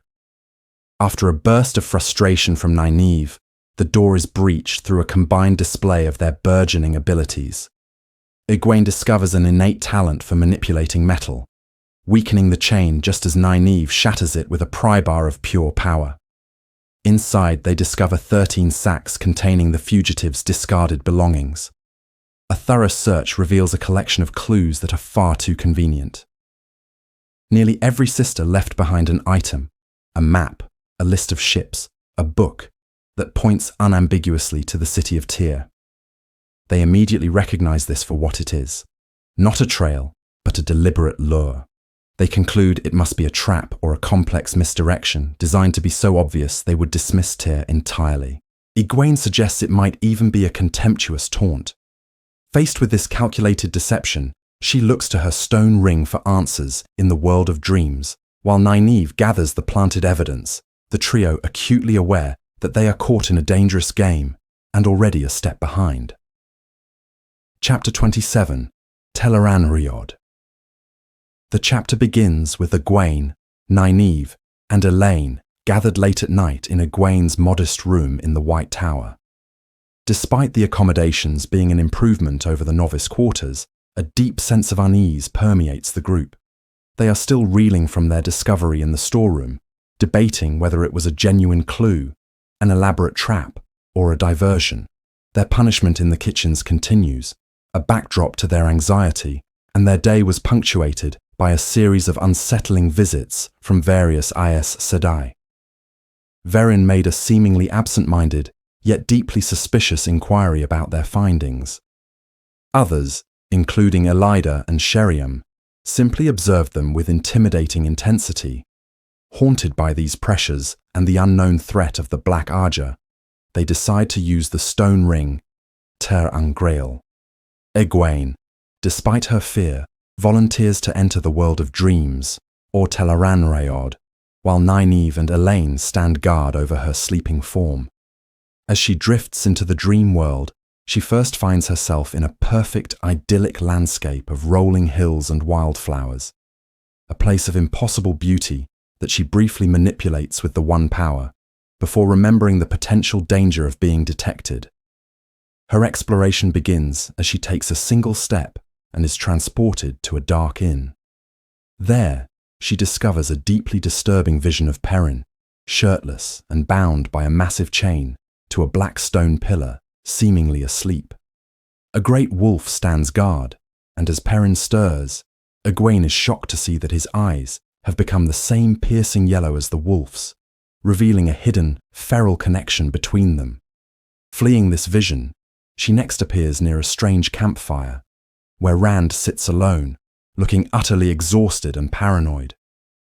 He immediately confronts her, believing she is another illusion sent by the Dark One, revealing that he has already been tormented by phantoms of his parents. His despair and growing madness are palpable as he summons a sword of pure flame and warns her away, demonstrating a newfound ability to defend against Saidar. Egwene's will to find answers then transports her to a vast columned hall known as the Heart of the Stone. There, the legendary crystal sword, Kalandor, hangs suspended in the air. She is met by a gnarled old woman named Sylvie, who speaks in cryptic riddles about the secrets of the hall and the plots of the High Lords. The crone identifies the blade as the sword that is not a sword, an object only the dragon reborn can touch. Just as Egwene probes the powerful wards of Saidar and Saidin protecting it, footsteps approach. Sylvie urges her to flee, but then grabs the terengrial around Egwene's neck, causing an explosion of pure agony that violently awakens her. Back in her room, terrified and in pain, Egwene recounts her journey. The friends realize the visions were not random. They have learned the Black Arger's destination is Tyr, where they intend to do something with Callandor. Believing it to be a trap, they resolve to spring it. They will leave for Tyr the next day, with Nynaeve already formulating a clever plan to help Elaine secretly send a necessary letter to her mother. Chapter 28. A Way Out. The chapter begins with Mat Cawthon, still recuperating in his chambers within the White Tower, being interrupted by the unannounced arrival of Nynaeve, Egwene, and Elaine. Though he is pleased to see them, their coordinated, overly bright smiles immediately put him on guard, and he correctly intuits that they are scheming something in which he is the central piece. His suspicions are further amplified when he notices that all three now wear the Great Serpent Ring, signifying their formal status as accepted and marking a new distance between them. The women attempt various methods to persuade him into doing a favor. Elaine first asks him charmingly, then tries to command him as the daughter heir of Andor to carry a sealed letter to her mother, Queen Morgus, in the capital city of Caemlyn. When Mat rejects these approaches, Nynaeve adopts a more forceful tactic, reminding him of their care during his illness and appealing to his long-held desire to see the world. Mat, however, reveals what he believes is an insurmountable obstacle. The Amyrlin's seat has personally decreed that he is forbidden to leave Tar Valon, effectively making him a prisoner on the island. Believing he has checkmated them, Mat proposes a bargain. If they can find a way around the Amyrlin's direct command, he will gladly deliver the letter. To his utter astonishment, the women confer briefly, and then produce an official sealed document from the Amyrlin herself, granting the bearer undisputed authority to travel. This paper is his key to freedom. With the deal now struck, Mat accepts the letter. After a brief, bittersweet conversation about their shared home in Eamon's Field, he feels a surge of genuine gratitude and makes a solemn vow to come to their aid should they ever need him. The women find his earnest declaration humorous for reasons he cannot comprehend. Once alone, Mat celebrates his victory, ecstatic to have a way out of Tar Valon and away from the clutches of those who seek to control him. Chapter 29. A Trap to Spring. The chapter opens with Nynaeve, Elaine, and Egwene enduring punitive labour in the White Tower's kitchens. Nynaeve seethes with internal fury while turning a roasting spit, her anger directed at the Aes Sedai, her lingering hatred for Moiraine, and the overbearing mistress of the kitchens, Laras. Her frustration highlights her ongoing struggle to reconcile her need for training with the indignities she must suffer. This tense atmosphere is shattered by the arrival of the Amyrlin's seat, Siuan Sanche. She enters with a calculated fury, her intimidating presence reducing the entire kitchen staff, including the formidable Laras, to a state of terrified obedience. This theatrical display of authority is a deliberate maneuver. The Amyrlin creates a public spectacle by falsely berating Elaine for foul language, and then having both her and a protesting Egwene dragged away by Laras for punishment. This action serves the crucial purpose of completely isolating Nynaeve. With Nynaeve alone, the Amyrlin engages her in a whispered, clandestine conversation under the guise of muttering to herself. During this exchange, she delivers several shocking revelations. First, she confirms that the mission to Tyr is, in fact, an obvious trap set by the Black Arger, revealing that she never sent the message attributed to Elsa Grinwell, and that the real Elsa was dismissed from the tower days ago. She also informs Nynaeve of a new threat. A dead grey man was found planted in the bed of Sheriam, the mistress of novices, deepening the paranoia within the tower's leadership. Despite the clear danger, Nynaeve confirms her resolve to spring the trap to catch her enemies. The Amyrlin agrees to this perilous course of action, promising to provide gold and a cover story. She also reveals her own shrewd political motive for allowing Elaine to go, viewing it as gaining a third agent and giving herself plausible deniability with Elaine's mother, Queen Morgus. The conversation's climax comes when Nynaeve asks about Calendor. The Amelin reveals it is a sangreal of almost unimaginable power, capable of destroying a city, and that preventing the Black Ager from acquiring it is a goal worthy of any sacrifice. The secret meeting concludes, and the Amelin smoothly restores order by publicly praising Laras. Once Egwene and Elaine return, tasting of the soap used to wash their mouths, Nynaeve informs them that their departure is imminent. The chapter ends with the three women preparing to knowingly walk into a deadly snare, filled with a mixture of determination and dread for the dangers that await them in Tyr. Chapter 30. The First Toss. Following the departure of his friends, Mat Cauthon initiates a careful and deceptive plan to escape the White Tower. He spends the day sequestered in his room, methodically stockpiling food under the guise of a ravenous recovery, all while projecting an image of simple-mindedness to his Aes Sedai caretakers. During a visit from the Aes Sedai Anaya, he employs a disarming grin and feigns a naive desire to visit a local inn, a piece of misdirection designed to make his eventual and very obvious departure seem like the bumbling effort of a fool. The Aes Sedai see through his act, but allow him his freedom within the city, confident that his foolishness will ensure his swift recapture should he attempt to flee Tar Valon entirely. Carrying all his possessions and a staff, Mat walks brazenly out of the tower, his open preparations cementing the Aes Sedai's belief that he is an amateur who will be easily found. Once clear, he heads for the chaotic district of South Harbour, intending only to win a little coin for his journey. What follows is a disturbing and unnatural streak of fortune. Every single toss of the dice lands in his favour. This is not mere luck. It is a complete suspension of the laws of chance. A gambling fever overtakes him, and he moves from one game to the next, accumulating a staggering amount of gold. The spree comes to a violent halt when, after an impossible throw, a fellow gambler mutters that Mat possesses the Dark One's own luck. The accusation triggers a ferocious, protective rage in Mat, who physically accosts the man. This confrontation shatters his fevered state, and he flees the tavern, leaving his winnings behind, deeply shaken by both his luck and his own violent reaction. Hiding in the darkened streets, Mat grapples with the source of his new ability, fearing it is a lingering taint from the cursed dagger of Shadar Logoth, before hoping it is an accidental gift from the Aes Sedai's healing.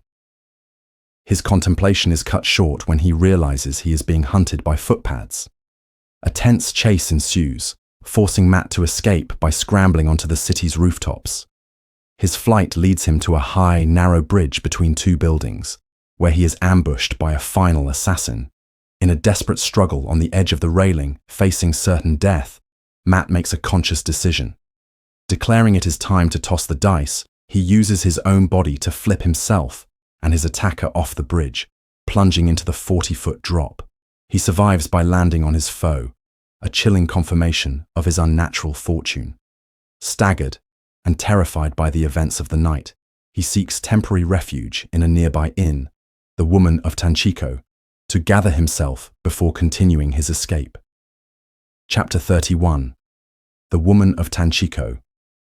Mat Cauthon seeks refuge in a tranquil inn, only to find a profoundly changed Tom Merrilin performing on a tabletop. The once vibrant gleeman who saved Mat's life now appears as a sorrowful, unsteady figure, his performance shadowed by a melancholy that alarms Mat. Once his tale concludes, Tom joins Mat, immediately descending into a drunken despondence, his usual professional sharpness completely gone. His pitiable state is reinforced by the gentle concern of two serving women, Mada and Sal, who reveal this self-destructive behavior has been ongoing. In his drunken stupor, Tom alludes to his deep-seated guilt over two women from his past, Queen Morgus and Dana, believing he catastrophically failed them both. When questioned about his presence in the hated city of Tar-Valon, Tom cryptically mentions the consequences of killing a deserving man in Caerhien and suggests he is here as a form of penance, even risking discovery by the dangerous Red Sister, Elida. Seeing a man he owes a debt to drowning in misery, Matt makes a spontaneous offer for Tom to accompany him to Caemlyn. This proposal miraculously cuts through the Gleeman's fog of despair. Tom accepts, his demeanor instantly becoming more focused and steady. After heartfelt goodbyes, they depart, but Matt's brief sense of accomplishment is obliterated when he discovers the corpse of his pursuer has vanished from the street outside. The realization that his enemies were not common footpads injects a frantic urgency into Matt, who now desperately seeks passage on the very first ship leaving Tar-Valon, dragging a confused Tom into his sudden flight. Chapter 32. The First Ship. The chapter begins in the vast, ogier-crafted south harbour of Tar-Valon, where Matt Cawthon, accompanied by a complaining Tom Merrilin, is determined to board the very first departing vessel. Their plans are immediately challenged by a dockmaster who has been given a description of Matt by an Aes Sedai and forbidden from allowing him passage. Thinking on his feet, Matt counters this order with a greater authority, brandishing the official document given to him by Nynaeve, which bears the seal of the Amirlin seat herself. This paper declares his mission to be on behalf of the White Tower, forcing the dockmaster to relent.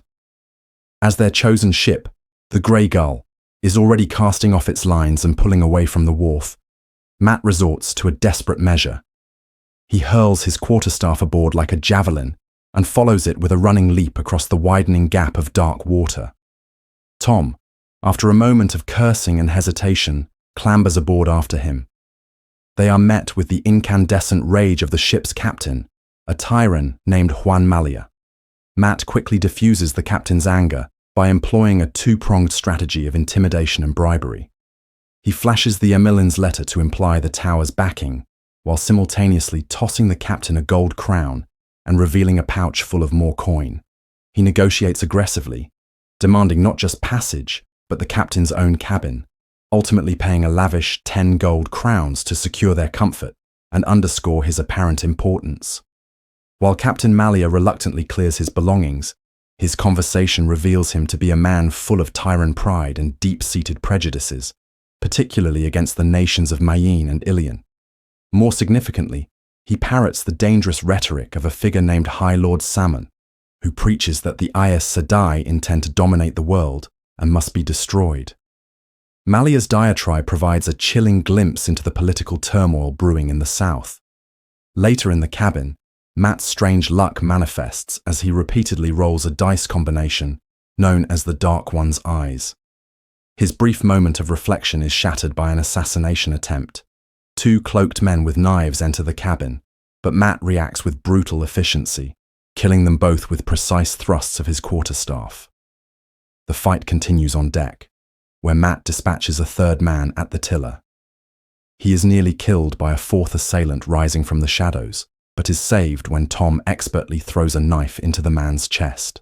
They discover the attackers arrived on a small boat being towed behind the ship and cut it loose, sending the remaining assassins into the river. Captain Malia, witnessing the aftermath, misinterprets Matt's deadly skill not as desperate self-defense, but as the work of a cold-blooded professional, solidifying his belief that Matt is some kind of clandestine royal agent. Matt, however, retreats to the cabin, deeply shaken by the violence and the number of men he has now killed. The chapter concludes with a brief but starkly contrasting scene focused on Rand al'Thor. He is alone in the wilderness, playing a sorrowful tune on his flute by a campfire. He is consumed by paranoia and fear, wrestling with his proclaimed identity as the Dragon Reborn, and tormented by nightmares in which the faces of his loved ones, even Min, are worn by dark things trying to kill him.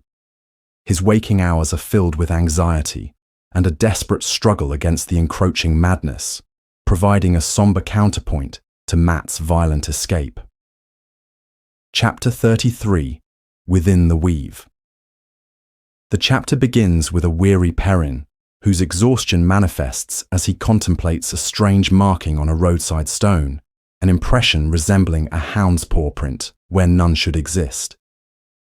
This small, unsettling detail, accompanied by a faint, sulphurous odor, sets a tone of unnatural occurrences as the group pushes relentlessly toward the town of Remen.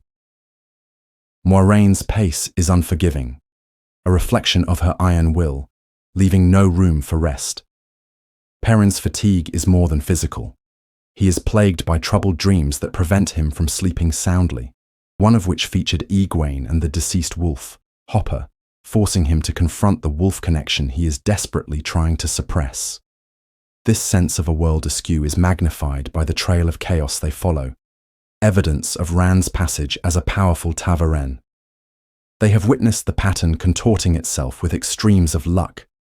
The town of Sidon was reduced to ashes by a series of impossibly unfortunate events, while other villages experienced sudden droughts, reignited feuds, or miraculous discoveries of ancient gold. Troubled by the malevolence of these events, Perrin confronts Moiraine, arguing that the pattern, like a well-made tool, must have a good and logical purpose. Moiraine offers a chilling philosophical correction, explaining that the pattern itself is neutral, woven from the necessary threads of both good and evil. To her, a design of only one color is no design at all, a concept that leaves Perrin deeply unsettled. Upon their arrival in Remen, their destination on the Manetherendrel River, they are immediately confronted with a disturbing sight. In the center of the town square, an Isleman is imprisoned in a cramped iron gibbet, stoically enduring the stones thrown by young boys. For Perrin, this is a moment of profound significance, as he instantly recalls Min's prophecy about an Ailman in a cage, marking a critical turning point in his own life. The mystery deepens at their inn, Wayland's Forge, where the townsfolk are dressed in celebratory attire. The innkeeper explains they are honoring two so-called hunters for the horn, Lord Auburn and Lord Gan, who claim to have heroically defeated a score of Aiel. The injured and arrogant Lord Auburn recounts their dubious tale, which Lan greets with subtle skepticism. As the chapter concludes, and Perrin heads to his room, he feels a pair of eyes fixed on him. He turns to see a tall, dark-haired young woman in plain, practical clothing, standing apart from the festive crowd. She had been watching him intently before quickly looking away, introducing a new and mysterious figure into the unfolding events. Chapter 34. A Different Dance. The chapter opens with Perrin deeply preoccupied, his thoughts consumed by a dark-haired girl in the common room, whose intense stare makes him question if she understands the meaning of his golden eyes. His brooding is shattered when the innkeeper mentions a man in Gialdan proclaiming the dragon. This news provokes a startling reaction from Moiraine, who displays a rare moment of profound shock that feels almost like fear. Lan forces the full story from the innkeeper, and they soon identify the zealous preacher as Masema, a former Shienaran soldier they once knew. Moiraine's initial fear quickly transforms into a cold, murderous rage as she vows to deal with Masema personally. After this tense encounter, Perrin retreats to his small servants' quarters, his mind a whirlwind of anxiety over the mysterious girl and the grim sight of a caged Ailman in the town square, a sight which directly echoes a viewing from Min. His troubled state is contrasted by Loyal's pure delight at discovering his own bed is made of ancient sung wood, a joy Perrin is too distracted to share. Driven by a sense of duty and guilt for not intervening earlier on the Aiel's behalf, Perrin resolves that he must act. He first seeks out Moiraine, hoping for answers, but the meeting is awkward as he intrudes on her privacy. She dismisses his concern about the girl, a simple, youthful attraction, and remains focused on the strategic problem of intercepting Rand, revealing her plans to take a ship downriver to Tyr. Finding no help there, Perrin makes his decision. Under the cover of darkness, he goes to the square, uses his immense strength and blacksmith's skill to break the lock and frees the Aiel. The man introduces himself as Gaul, a stone dog of the Sharad Aiel, and their brief exchange reveals that the Ael are also seeking Rand, whom they call He Who Comes with the Dawn, in connection with prophecies about the Stone of Tyr. Their conversation is cut short by the arrival of a dozen White Cloaks. A brutal, swift battle erupts.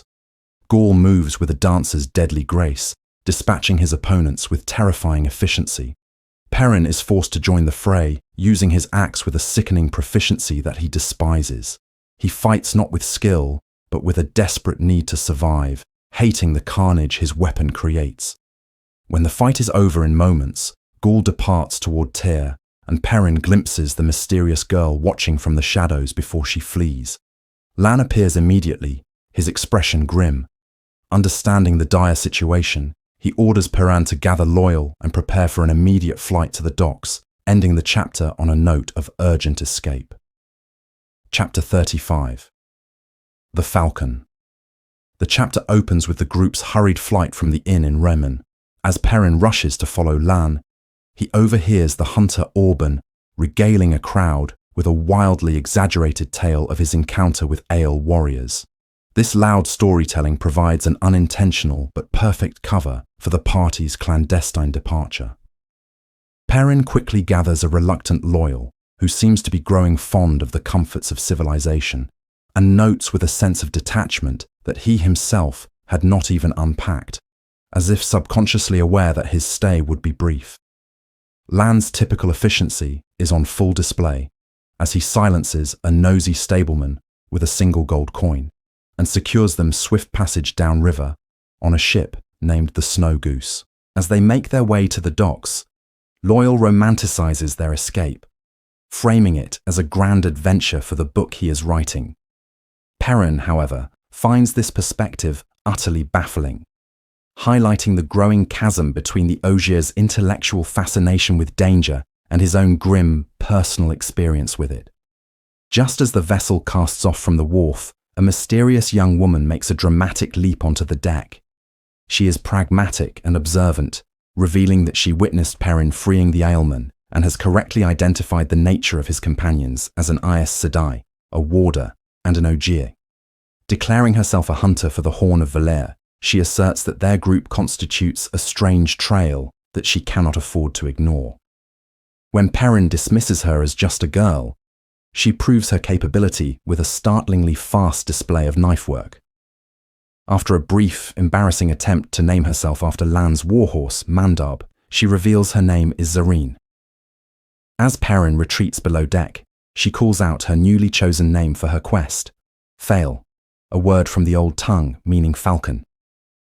This name strikes Perrin with the force of a physical blow, instantly bringing to mind one of Min's unsettling prophecies, and ending the chapter on a note of fateful dread.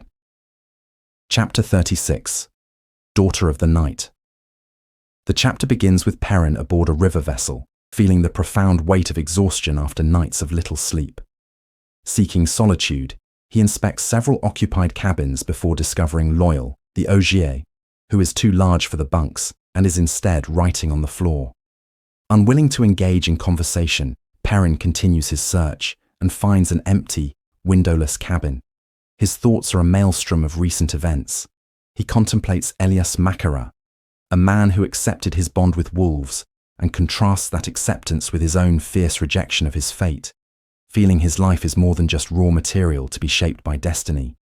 He reaches out mentally, and for the first time in a long while, feels an absence of the wolf pack. A silence that brings him a sense of blessed relief before he finally succumbs to sleep. His rest is immediately interrupted as he is plunged into a disorienting dreamscape. He stands within a thick, unnatural fog where his protective axe is mysteriously gone. He is soon joined by Hopper, a wolf he witnessed die, whose presence confirms this is no ordinary dream.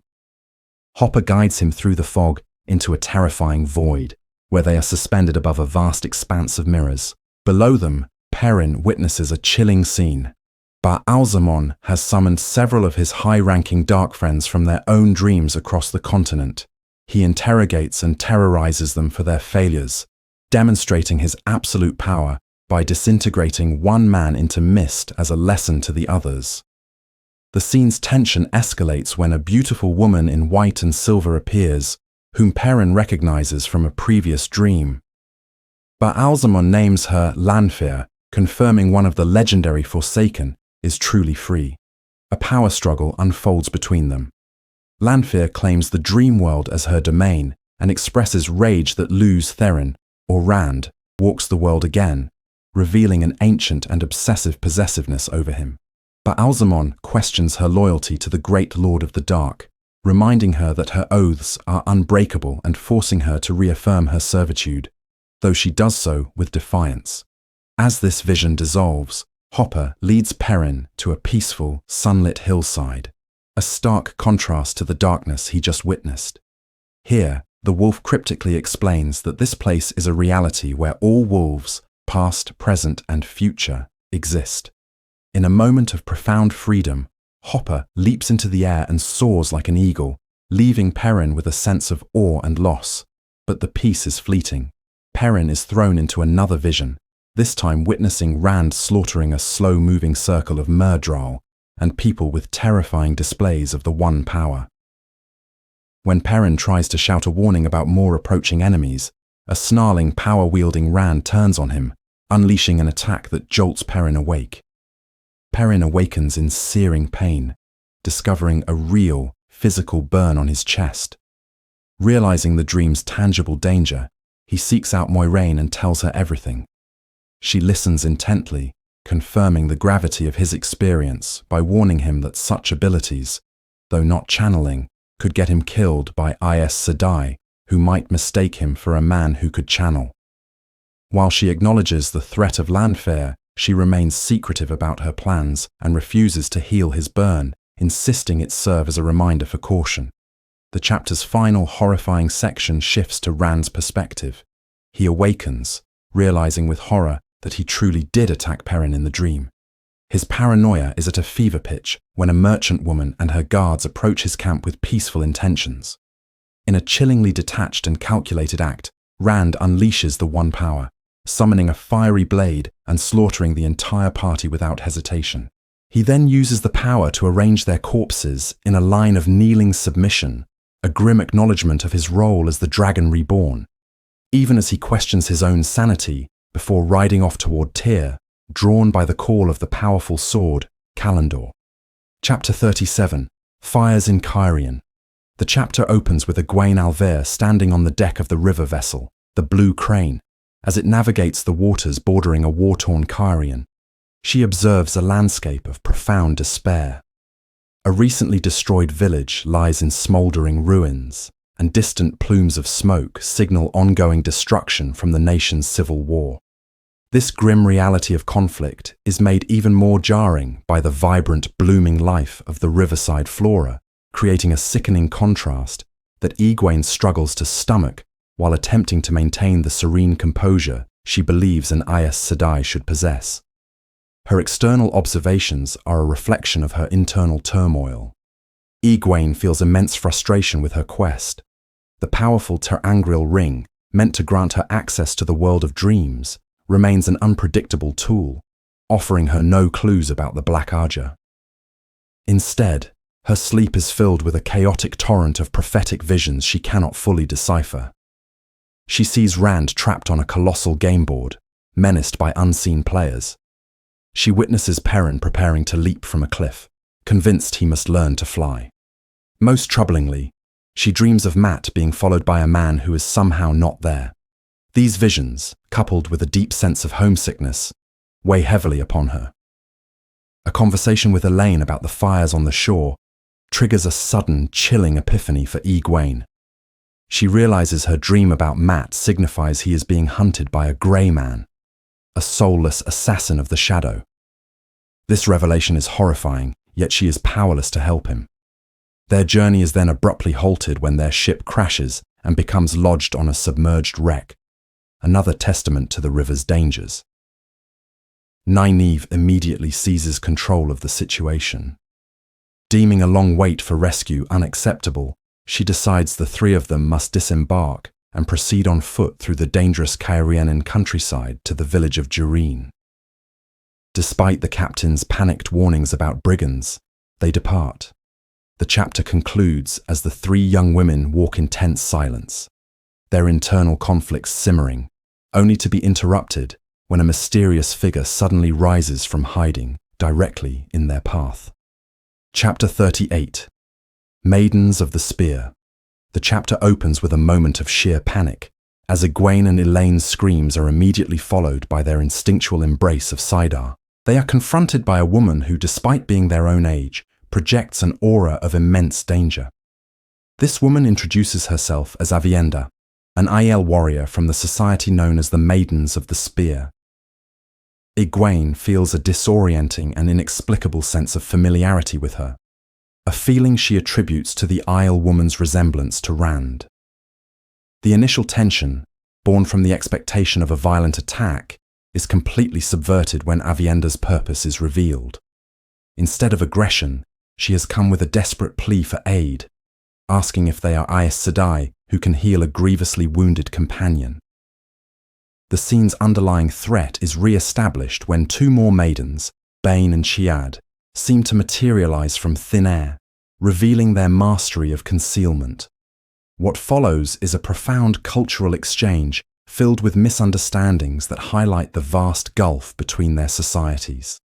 The Aiel women react with neutrality to Elaine's declaration of her royal lineage, a title that would command respect or animosity almost anywhere else.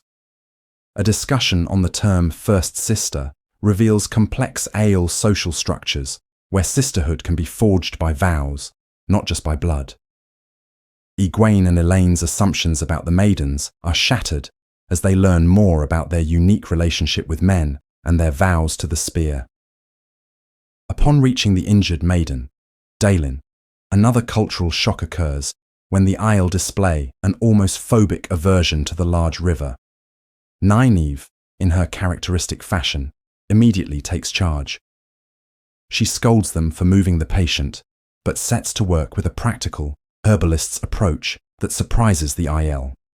During this time, Aviendha reveals a crucial piece of lore. The Aiel are bound by an ancient code never to harm Aes Sedai, due to a forgotten service and failure from a past age. The conversation also introduces the term balefire, a fearsome lost weave of the power that Egwene strangely recognizes. The climax arrives when Nynaeve's simmering frustration with violence finally boils over into the pure, unadulterated anger she requires to channel effectively. The power of Saidar erupts around her in a brilliant glow, and in a blindingly fast and complex display of healing, she completely mends Daelin's fatal wound, leaving not even a scar. The chapter concludes with Nynaeve's pragmatic instructions for the patient's recovery, leaving the formidable Aiel warriors speechless at the incredible power they have just witnessed. Chapter 39. Threads in the Pattern. The chapter begins in the immediate aftermath of Nynaeve's miraculous healing of the gravely wounded Aiel woman, Daelin. Jolien confirms the completeness of the act, touching smooth skin where a fatal wound had been moments before. The display of power leaves Aviendha and the other Aiel in a state of awe, as such feats were believed to be mere legends. In gratitude, Aviendha, revealing Daelin is her close kin, pledges a solemn blood debt to Nynaeve, an offer Nynaeve dismisses with her characteristic pragmatism. Seeking information, Nynaeve inquires about passage south, learning from Aviendha that a ship was recently docked at the village of Durin. This practical exchange soon gives way to a deeper revelation of the Aiel's purpose in the wetlands. Aviendha explains that they are searching for the figure from their prophecies, he who comes with the dawn. She elaborates that this prophesied leader was born of a maiden of the spear and is destined to be found beyond the dragon wall. The prophecy she quotes speaks of his bloodline being a mixture of Aiel and an ancient, non-Aiel heritage, a clue that sparks a significant realization for Elaine. Elaine connects the Aiel prophecies to the prophecies of the dragon, specifically the line stating, "The dragon reborn will be born of a maiden." She theorizes that Rand al'Thor, who bears a resemblance to the Aiel, must be the one they seek, and that his mother was a maiden of the spear. This pivotal moment of analysis provides a crucial piece of Rand's hidden backstory, which Egwene silently contemplates. Their journey resumes, but is violently interrupted when the three women are ambushed by brigands and knocked unconscious. Egwene awakens bound and slung over a horse inside a crude log palisade. She sees Nynaeve and Elaine are also captive and learns their captors, led by a man named Adden, plan to sell them. The situation escalates dramatically when Egwene, spying from their makeshift cell, sees the prospective buyers arrive, three terrifying Myrddraal, who confirm the women are the ones they seek. Inside the cell, Nynaeve and Egwene discover the sleeping draught they were given was Sleepwell root, which ironically only cured their headaches. Their relief is short-lived, as they find Elaine is near death from a fractured skull. Faced with this crisis and stripped of her herbs, Nynaeve's control shatters. In a torrent of raw protective fury, she unleashes the One Power and heals Elaine in a spontaneous and overwhelming display of her untamed strength. Just as the now-healed women prepare to fight their way out, the compound erupts into chaos. Aiel warriors, summoned by Avienda, who had secretly followed the group, storm the palisade and slaughter the brigands. The swift battle ends with the surviving Aiel, led by a clan chief named Ruach, in a tense standoff with the three Myrddraal. Stepping into the fray, the three women become the sole focus of the Halfmen. Egwene unleashes a weave of fire, which is then amplified by Elaine and Nynaeve. The conflict culminates in Nynaeve unconsciously unleashing a bar of pure white-hot energy that completely annihilates the Myrddraal, a weave Egwene recognizes as balefire. In the aftermath, Nynaeve is distraught to find that Dylin, the woman she had just saved, was among the Aiel warriors and died in the fighting. Ruach recognizes Lan's Malkieri ring, which Nynaeve now carries, and speaks grimly of the strange paths of destiny. The next morning, the Aiel provide the women with horses, and they depart for Durrane, where they secure passage to Tear, aboard a slow cargo vessel named the Darter. Chapter 40. A Hero in the Night. This chapter commences as Matrim Cauthon and Tom Merrilin's vessel, the Grey Gull, approaches the Andorran city of Arengil. The scene that greets them is one of profound human suffering. The docks are choked with a desperate tide of refugees fleeing the conflict in Cairhien, their faces etched with fear and exhaustion. Soldiers in red coats struggle to control the chaos, but the sheer volume of displaced people has brought the city to a standstill. Internally, Matt reflects on his own precarious situation. He feels a deep aversion to the politics of the world, particularly the notion of being claimed as an Andaman and potentially conscripted into an army. His thoughts then turn to the sealed letter from Elaine he carries, a seemingly innocent message that he knows is the reason men have already tried to kill him.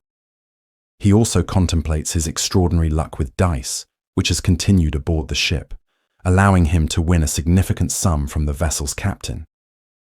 Matt feels a sense of relief that his luck is not as absolute as it once was, a sign of his unease with the unnatural forces shaping his life.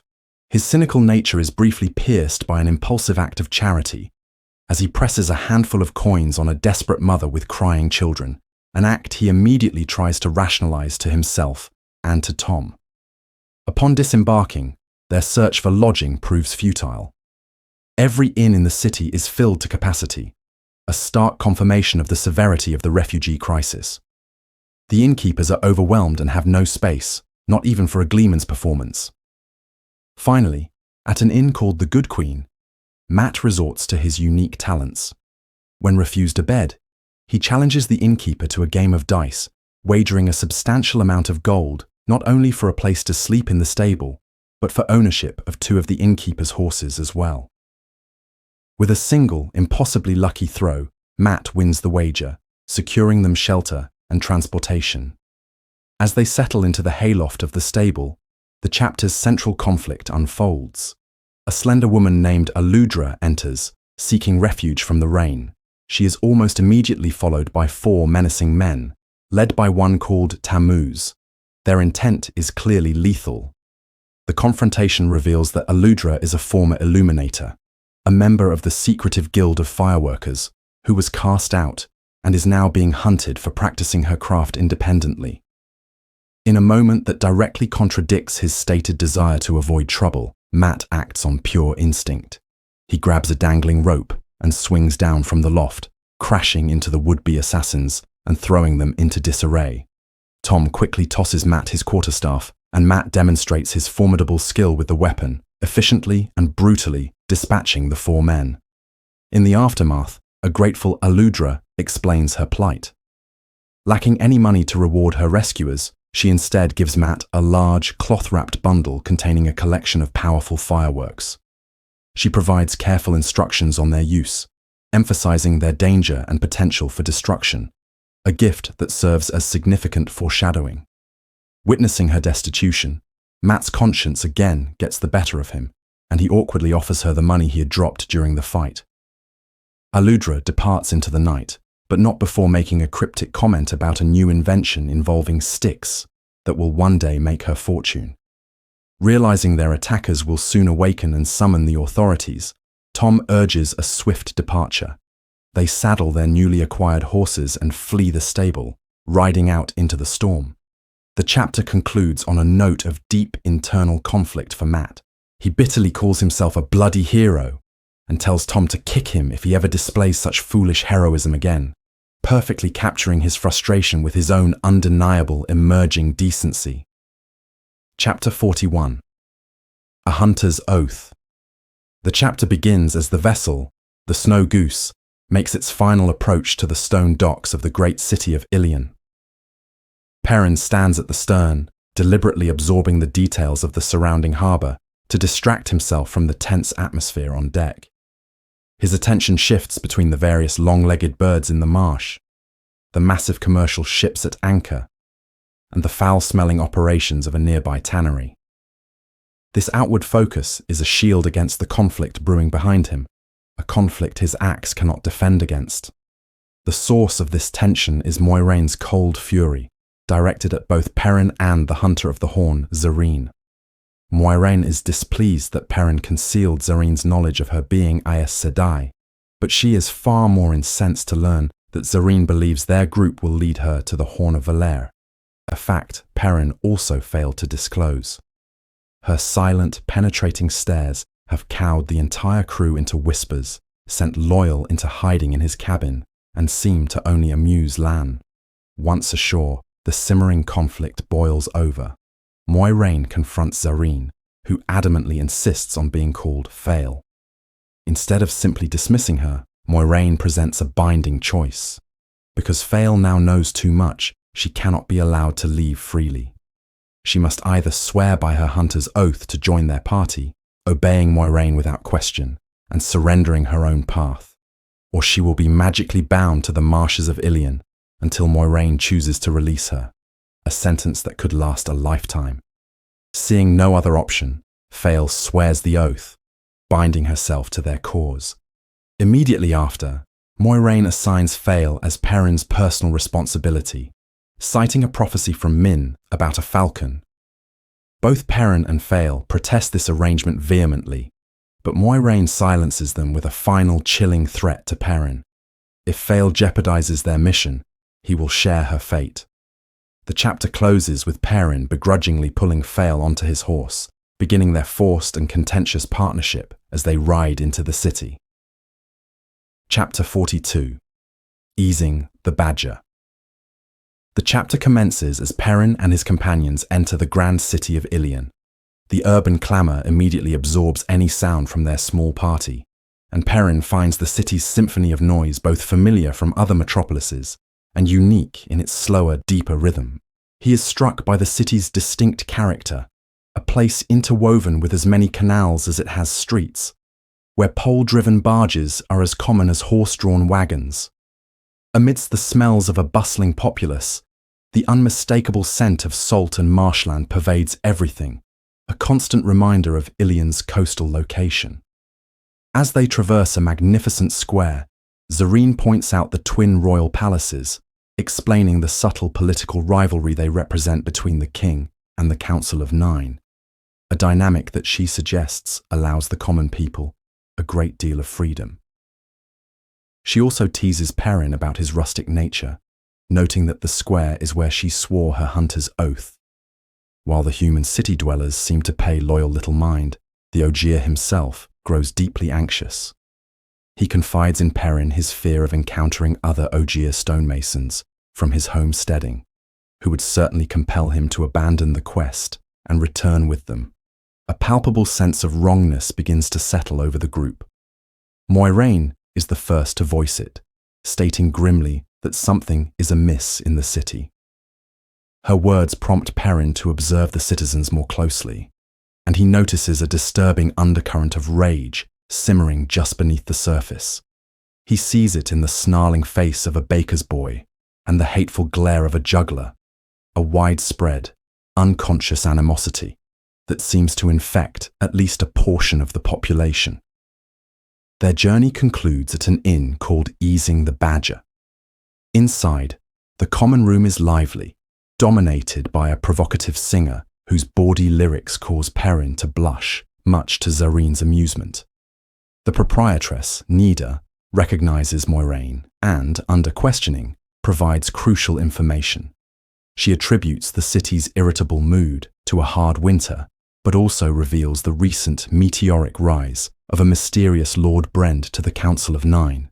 Most unsettling, Nida confesses to having strange, recurring dreams about this Lord Brend, a confession that visibly frightens Moiraine. Perrin, sensing the Aes Sedai's fear, finds it far more terrifying than her anger. During dinner, the feeling of wrongness Perrin sensed earlier returns with a vengeance. He detects a vile scent, one he associates with the shadow, emanating from 6 men with ordinary faces who are approaching their table. He shouts a warning just as they draw daggers, and the room explodes into a chaotic brawl. The fight is swift and brutal, with Perrin using a broken chair leg to defend himself. When it is over, the 6 assailants lie dead. Moiraine identifies them as Grey Men, assassins of the shadow, and confirms they were targeting Perrin specifically, a stark revelation of his growing importance. In the aftermath, Moiraine makes a momentous decision. Realizing the threat in Ilion is immediate and profound, she resolves to confront it alone that very night. She overrides Lan's protests, explaining that some dangers are beyond even a warder's skill. In her final instructions, she commands Lan that, should she fail, he must take Perrin to the White Tower. She admits she was foolish to focus only on Rand, finally grasping the critical importance of his 2 fellow Tavaren in the unfolding pattern. The chapter ends with Moiraine walking out of the inn alone, into the hostile and shadowed streets of Ilion. Chapter 43, Shadow Brothers. The chapter opens in the tense atmosphere of the inn following the violent dispatch of the Grey Men. Lan directly confronts Perrin, demanding to know how he was able to identify the assassins when even an Aes Sedai and her warder could not. This forces Perrin to hesitantly admit that he smelled them, a revelation that exposes his deep internal conflict over the wolf-like senses he tries to hide, especially under the probing gaze of Zareen. Their investigation moves outside into the ominous, storm-threatened streets of Ilion, where the group discovers a far more sinister form of evidence. Lan finds impossible tracks, the paw prints of an enormous hound that have been pressed deep into the surface of a solid stone mounting block. He identifies the creature as a darkhound, a mythical servant of the shadow not seen in the south for centuries, which escalates the nature of their peril from a targeted assassination to a supernatural hunt. Perrin's astute question of why such a powerful evil remained undetected by Moiraine or Lan visibly disturbs the warder, suggesting their enemies now possess a new, terrifying level of stealth. This concern is so great that Lan immediately departs to warn Moiraine.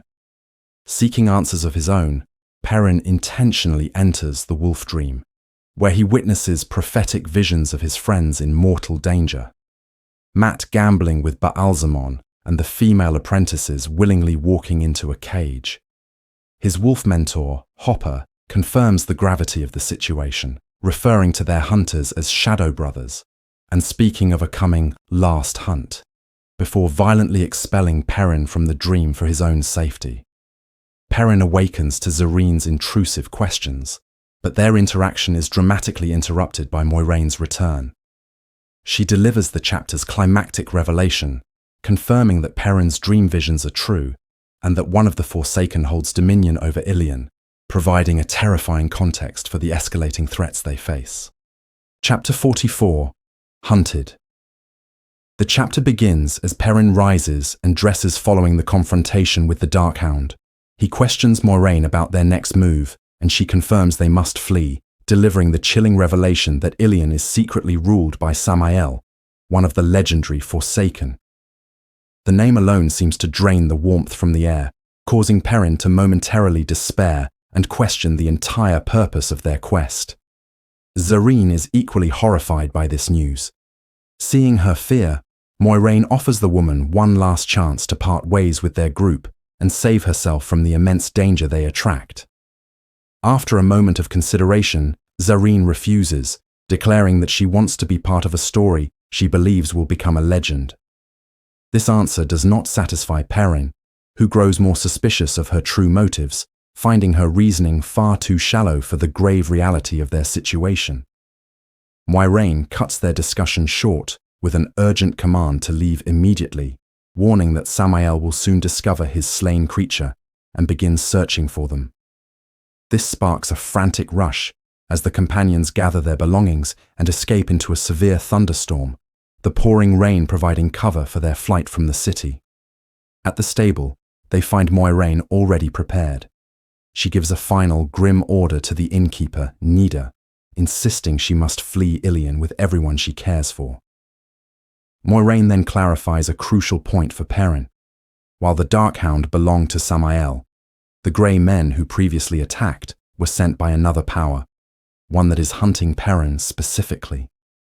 Overwhelmed by this new layer of mystery and danger, Perrin lets slip a monumental secret, blurting out in front of everyone that Rand is the dragon reborn. Moiraine seizes the moment, telling Zareen that this knowledge now binds her to their fate permanently. With a final, ominous warning to Perrin about the dark threads of the pattern that threatened to strangle him, she leads them out into the night. As the group rides clear of Ilion, the storm begins to fade, only to be replaced by a new terror: the distant, blood-curdling howls of a pursuing pack of Darkhounds. Lan explains the grim truth of their situation. Darkhounds are relentless hunters that cannot be outrun. They must be faced and defeated.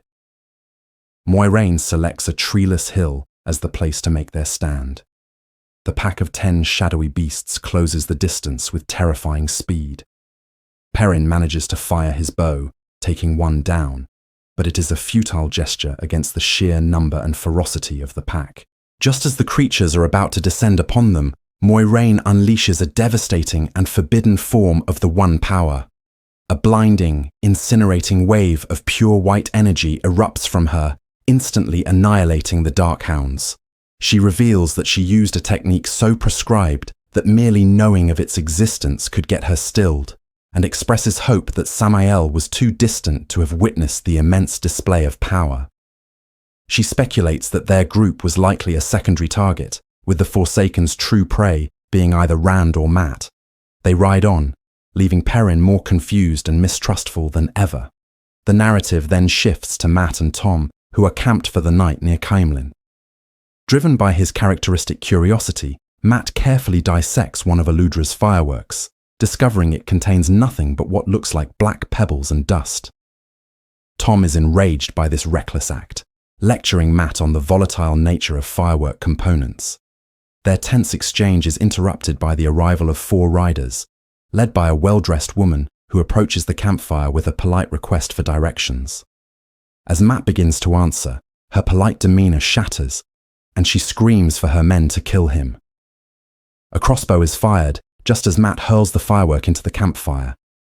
He dives for his staff, while the firework's small explosion creates a vital distraction. The fight that follows is brutally efficient. Tom, with his gleeman's facade dropped, eliminates 2 of the assailants with his throwing knives. Mat, wielding his quarterstaff, easily disables the third man.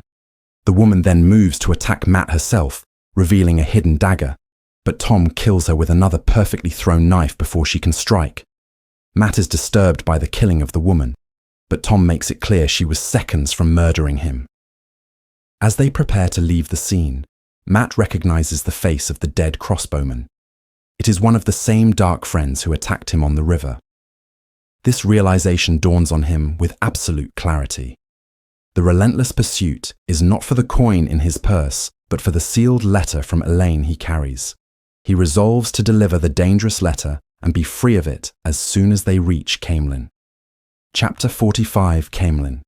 The chapter opens with Matt Cawthon's arrival at the grand city of Camelin, a place he only vaguely recollects due to the holes in his memory left by his past sickness. The city is a vibrant, chaotic spectacle of commerce and life, a sprawling metropolis that seems to pulsate with wealth. Matt, with his gambler's instincts, immediately recognizes it as a place of immense opportunity. Despite Tom Merrilin's urging to rest after their long journey, Matt is resolute in his mission to immediately deliver the letter from Elaine to her mother, Queen Morgase, eager to sever his ties to the Aes Sedai and their affairs. His initial attempt to fulfill this duty proves disastrous. Upon reaching the royal palace, Matt's approach is one of confidence, but it is fatally miscalculated. He announces himself as a messenger from the White Tower, a statement that is met with extreme hostility by a corpulent and self-important officer of the Queen's Guard. The officer's furious tirade reveals the dangerous political climate within Camelin. Queen Morgase is enraged with the White Tower over the disappearance of the daughter heir, and this anti-Aes Sedai sentiment is being actively encouraged by a new, powerful advisor named Lord Gabriel.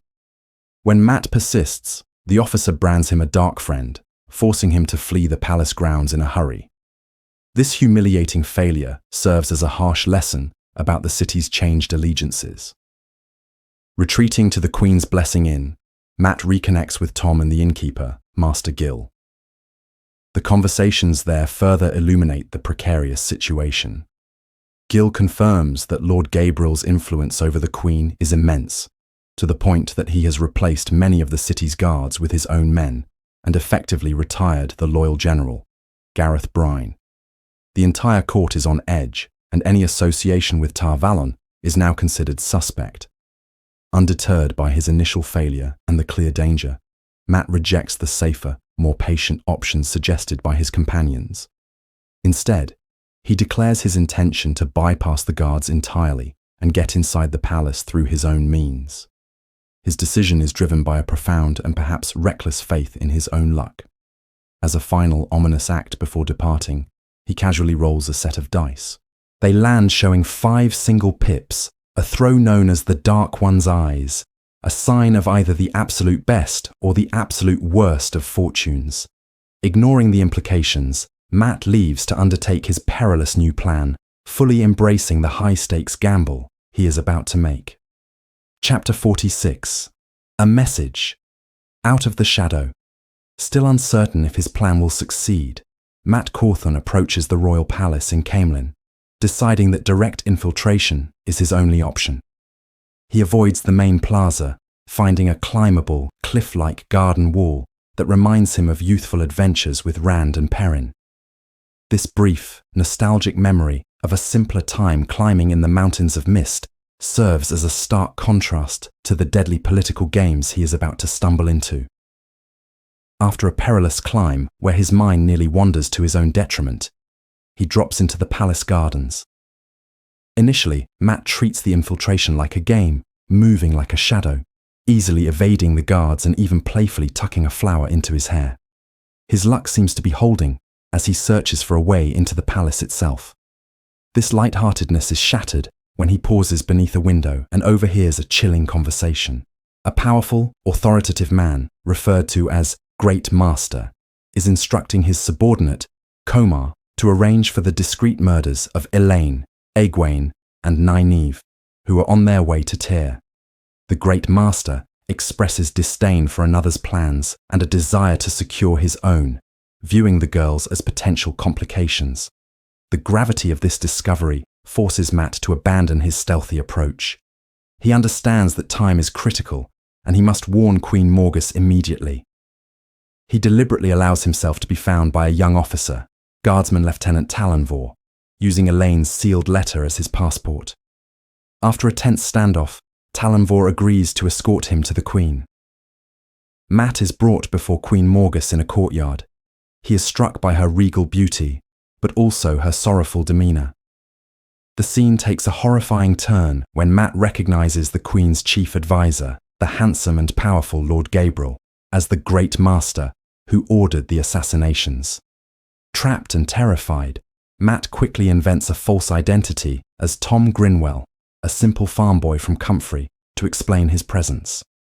He delivers a convincing performance, satisfying both a momentarily sentimental Morgus and a suspicious Gabriel. Powerless to reveal the truth, Matt accepts a purse of 10 gold marks from the very man who wants Elaine dead, and is dismissed while Gabriel begins plotting a war to claim the throne of Caerhun. Chapter 47. To Race the Shadow. The chapter opens with Matt Cawthon making a tense exit from the royal palace, escorted by the young officer, Talonvor. Internally, Matt is desperate to flee, but he forces himself to adopt the casual air of a simple countryman to avoid suspicion. This facade is tested by Talonvor, who begins to question Matt about his time in Tar-Valon. The officer's probing reveals that his loyalty lies not with Lord Gabriel, but solely with Queen Morgause. He is clearly suspicious of the court's recent affairs and is trying to piece together a conspiracy he can't quite grasp, confirming for Matt that the palace is a nest of vipers. Upon returning to the safety of the Queen's Blessing Inn, Matt wastes no time, announcing to Tom Merrilin and Master Gill his immediate plan to depart for the city of Tyr. His urgency prompts the innkeeper to share what little is known about the enigmatic Lord Gabriel, a relative newcomer who rose to prominence by quelling riots and has since become the Queen's most trusted advisor. Hearing Gill's own vague distrust of the man, Matt reveals the horrifying truth he uncovered. Gabriel is actively plotting the assassination of the daughter heir Elaine, along with Egwene and Nynaeve.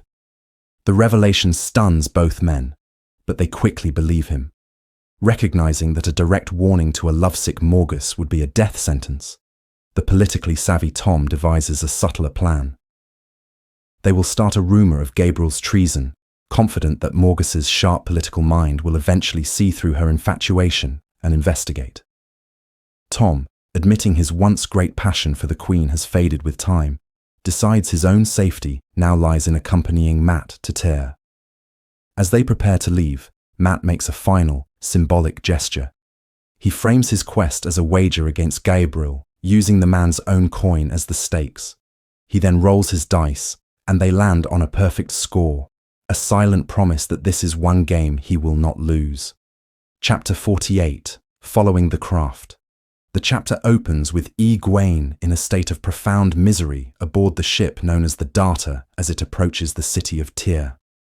She is overcome with seasickness from the vessel's relentless corkscrew motion, a feeling that has plagued her for days. Rather than observe the approaching city, she stares down at the churning river, finding even the sight of the shore disorienting. Her internal thoughts are a swirl of regret and fragmented visions from her use of the ter'angreal. These dreams show her glimpses of her friends in perilous situations. Rand moving through darkness toward the crystal sword Kalandor, hunted by mysterious figures including Baalzamon. Perrin forced to choose between a blacksmith's hammer and a battle axe, and Matt gambling with the Dark One himself.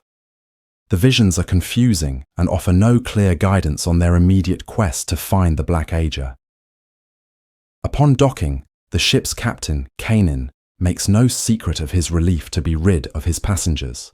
As the three women disembark onto the solid ground of Tyr's docks, Egwene feels a wave of relief. Her first impressions of the city are stark. The area around the docks is impoverished and squalid, with muddy streets and decaying buildings. The people appear defeated and weary. Towering over this grim scene, however, is the Stone of Tyr, a fortress of such impossible scale that it seems more like a mountain than a man-made structure. Elaine correctly identifies it as a creation of the One Power from the Age of Legends, a seamless edifice of fused stone, noting the irony of its existence in a land where channelers are now feared. Their immediate discussion turns to strategy. Elaine suggests hiring a thief catcher to locate their quarry, but Nynaeve dismisses the idea of staying at an inn, convinced that Liandrin will have set traps for them there. Acting on her old instincts as a wisdom, Nynaeve spots a house with herbs in the window and leads them there without explanation. They are met by the owner, a formidable and shrewd wise woman named Ailhuin Gwenna. A verbal duel ensues as Nynaeve and Ailhuin test each other's knowledge of herbal remedies, quickly establishing a mutual respect based on their shared craft. Sensing she can be trusted, Nynaeve requests to rent rooms for the three of them. Ailhuin, however, is no fool and demands to know why three well-dressed young women on fine horses are seeking refuge in her humble home instead of an inn. Skirting the prohibitions of the three oaths, Nynaeve constructs a believable tale. They are hunting a group of dangerous women, all of them dark friends, who murdered their loved ones and stole precious items. Satisfied by this explanation and dismissing dark friends as fools, Ailhuin not only agrees to provide them shelter, but also offers to enlist the help of the city's most skilled thief catcher, a man named Juilin Sandar. After Ailhuin leaves to find him, the chapter culminates in a moment of intense conflict. Egwene, angered by Nynaeve's methods, accuses her of being manipulative in the same manner as Moiraine. The insult is so sharp that Elaine reacts instantly and violently, slapping Egwene across the face. She fiercely defends their actions as a matter of survival, declaring that they must remain united, or they will all perish. The chapter ends on this raw, tense note, highlighting the immense strain the mission is placing upon their fragile friendship. Chapter 49. A Storm in Tyr. The chapter begins in the aftermath of an argument, with Egwene stewing in a proud silence. She cannot bring herself to break with an apology to Elaine. Their tense atmosphere is interrupted by the arrival of Juilin Sandar, a professional thief catcher. He is a lean, hawk-eyed man who carries a simple staff and a blade-catching weapon, and his quiet, penetrating assessment of the room makes it clear he misses nothing, his gaze lingering on Nynaeve with particular interest. He warns them that his services might soon be required by the city's high lords to track down thieves operating on the city's rooftops, but Nynaeve cuts through any potential negotiation with brusque efficiency. She pays him a handsome sum of 13 silver marks to locate 13 specific women, making it clear his only task is to find them and report back. She delivers a chilling warning about the group's true nature, stressing that they are preternaturally dangerous and that any mistake on his part would result in his death and their own. Taking her warning with grave seriousness, Sandar promises to proceed with extreme caution. Later that evening, as a literal storm gathers outside, the three women prepare for Egwene's nightly excursion into Tel'aran'rhiod. Despite her friends' worries that she is using the Ter'angreal too often, Egwene is convinced it is their only path forward. She immerses herself in the world of dreams, focusing her will to transport her consciousness to the heart of the stone. There, she discovers a terrifying scene. The 13 women of the Black Aja are already present, sitting in a circle around the crystalline sword Calendor. They are not merely there, they are waiting. In a moment that shatters Egwene's sense of clandestine safety, the honey-haired Liandrin turns, her gaze meeting Egwene's across the dreamscape, and offers a knowing, malevolent smile. The shock of being discovered throws Egwene from the dream. She awakens gasping, forced to tell her companions the horrifying truth. The Black Aja know they are in Tyr and are lying in wait for them. Meanwhile, Matt Cawthon and Tom Merrilin arrive in Tyr aboard a riverboat, their journey hastened by Matt's relentless gold-fueled demands for speed. They disembark into a torrential downpour, a physical manifestation of the tempest in Matt's own mind. He is singularly focused on finding Egwene, Nynaeve, and Elaine before their pursuer, a man named Komar, can reach them. Ignoring Tom's pleas for rest, Matt immediately begins a frantic search of the city's inns. After a long and fruitless night, they stumble into an establishment called the Golden Cup, and Matt's search comes to an abrupt end. He spots Komar across the room, arrogantly cheating local men at dice. The innkeeper and patrons are too intimidated by Komar's wealth and sword to intervene, revealing the deep-seated corruption and fear that governs Tyr's social order. Tom quickly deduces Komar's method of cheating, a simple sleight-of-hand trick with weighted dice. With this knowledge, Matt decides to confront him directly. He sits down for a game, and the chaotic nature of the dice throw acts as a perfect catalyst for his strange, reality-bending luck. He feels it as a tangible force warping probability around him, and he throws an unbeatable hand of 5 crowns. The confrontation quickly escalates from the gaming table to violence. Matt tells Komar to leave Tyr, revealing he knows his name and purpose. Enraged and shocked, Komar draws his sword. The ensuing fight is swift, chaotic, and brutal. Matt, using his quarterstaff and uncanny agility, manages to send the larger man crashing down, breaking his spine. In his dying breaths, Komar gasps a final, crucial warning. He was not the only hunter sent after the girls.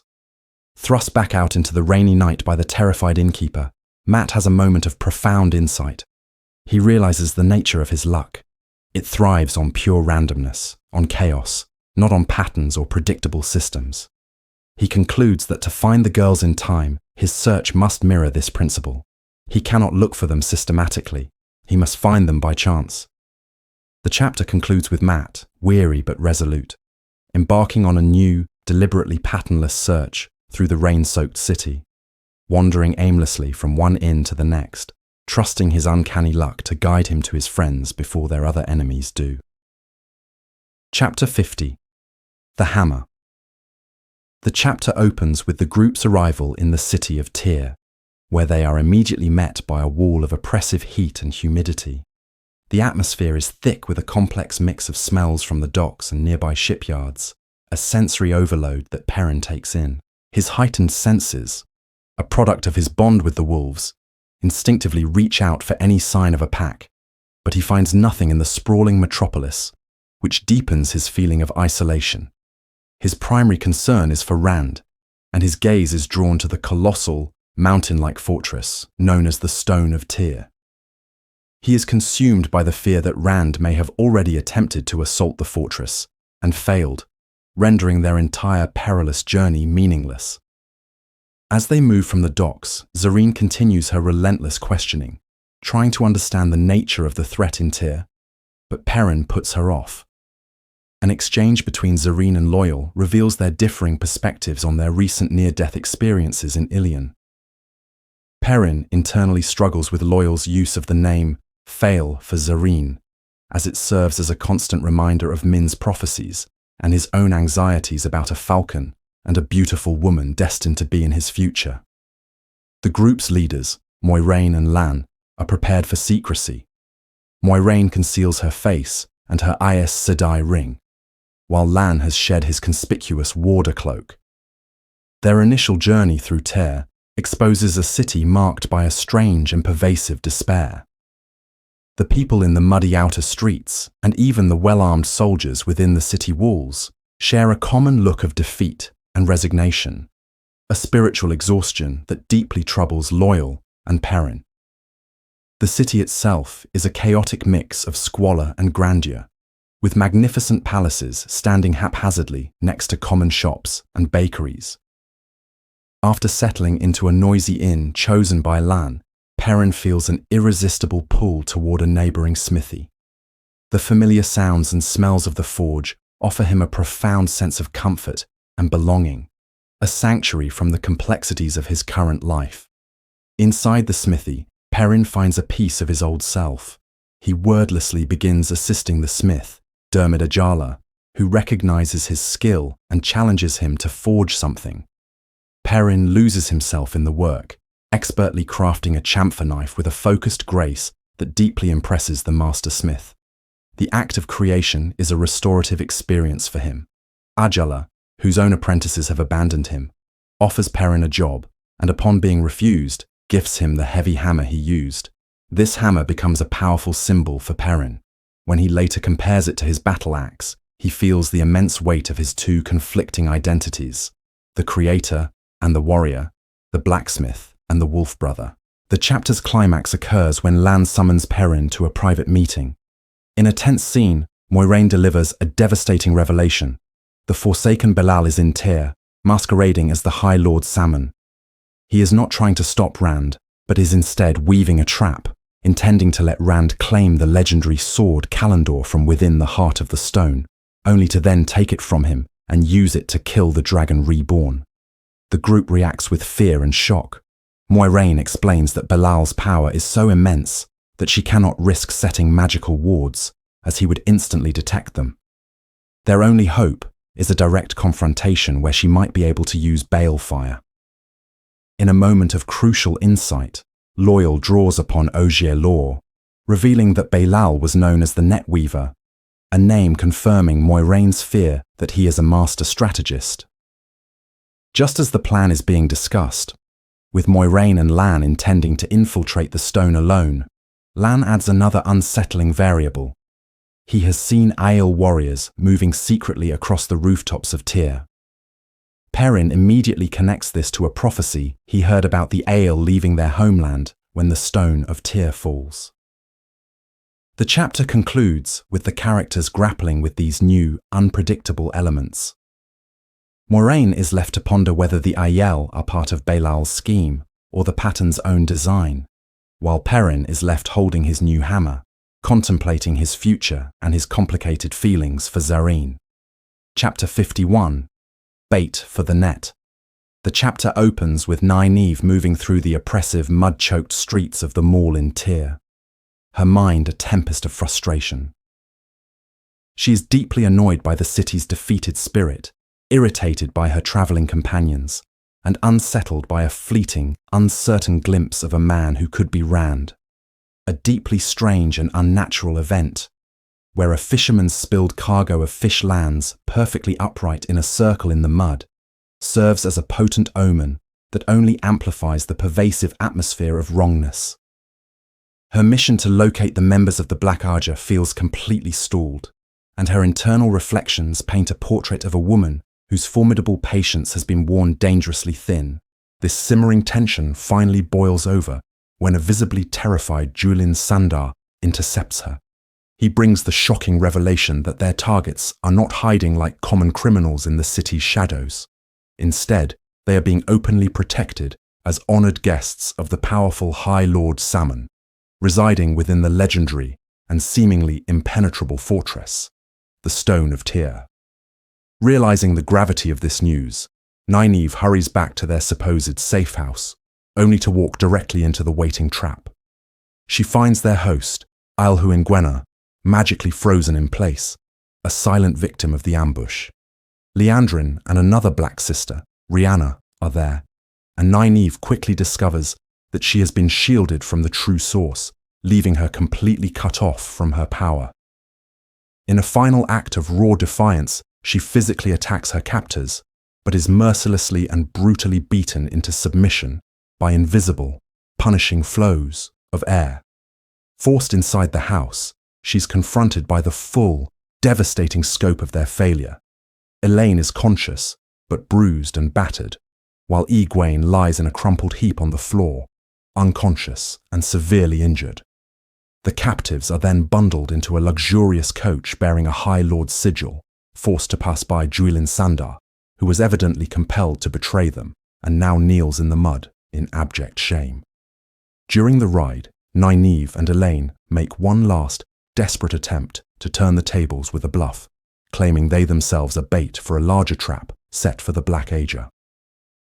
Liandrin cruelly dismisses their ploy, revealing a far more horrifying truth. They are indeed bait, and after they have served their purpose, they will be given to the Forsaken Belial, who intends to use 13 Myrddraal and 13 Black Sisters to forcibly turn them to the shadow. The chapter concludes with the sound of their despairing screams filling the confines of the coach. Chapter 52. In Search of a Remedy. Matt Cawthon's concern over Tom Merrilin's worsening cough reaches a breaking point, compelling him to seek aid for the gravely ill Gleeman. Ignoring Tom's stubborn protests against any foul medicines, Matt half carries his friend through the mucky streets of Tyr to find a healer known as a wise woman. They arrive at the home of Mother Gwenna, a formidable, no-nonsense woman whose tyrant accent and commanding presence immediately remind Matt of the Amelin Siwan Sanche.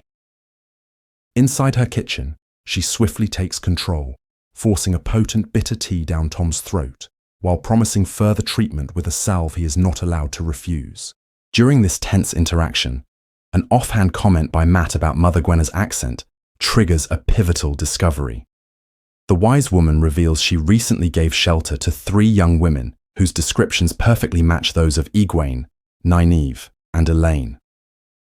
Overjoyed at finally finding a lead, Matt's excitement is crushed by her next words. After he swears an oath never to reveal her name, Mother Gwenna explains that he is too late. Just hours earlier, the girls were forcibly taken from her home by women who could channel and were transported to the Stone of Tyr under the orders of a High Lord Salmon. The shock of this news quickly transforms into a burning resolve within Matt. He now has a new, impossibly dangerous mission.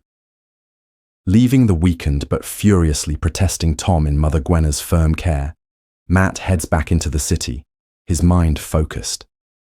He feels the familiar, chaotic tumbling of dice in his head, a sure sign that he is walking into a gamble of unimaginable stakes, breaking into an unbreachable fortress to rescue his friends. Chapter 53. A Flow of the Spirit. The chapter begins as Perrin heads back to the inn, accompanied by the enigmatic Zareen. He reflects on his fulfilling work as a blacksmith, while simultaneously grappling with his profound confusion over Zareen's identity and her effect on him, linking her to Min's ominous prophecies. Their dynamic of teasing and misunderstanding is interrupted when Moiraine and Lan appear with momentous news. Rand has reached the city of Tyr. Lan supports this assertion by detailing a cascade of unnatural occurrences throughout the city, from impossible survivals to sudden political capitulations, all of which indicate the powerful, world-bending presence of a Ta'veren. The discussion deepens when Moiraine reveals that a shared dream of Rand in the heart of the stone, holding his radiant sword, is sweeping through the populace. This vision, which Zareen confirms she also experienced, is identified as a tool of the Forsaken Baelal, who is twisting the Dragon Reborn's arrival into a source of public terror. Moiraine declares her plan to confront Baelal immediately and instructs Perrin and his companions to seek refuge in Tar Valon. Before they can depart, Zareen rushes ahead into the inn and triggers a trap intended for the Aes Sedai. Perrin discovers her motionless on the floor of their private dining room. Moiraine identifies the device as a terangreal, a small wooden hedgehog that has ensnared Zareen's spirit, pulling her consciousness entirely into the world of dreams, Tel'aran'rhiod. She explains that Fael's body will perish if her spirit does not return. Despite Moiraine's insistence that she cannot help and must proceed with her vital mission, Perrin makes a defiant choice. He refuses to abandon Fael. Drawing a parallel between the world of dreams and his own unique abilities, he formulates a desperate plan. After securing a promise from a vengeful loyal to protect his vulnerable body, Perrin purposefully enters the ensnared room. He awakens within the familiar landscape of the wolf dream, where the wolf hopper warns him of new, potent evils. Disregarding the danger, Perrin fully embraces his wolf aspect, and alongside his spirit brother, begins a hunt to rescue the woman he knows as the Falcon.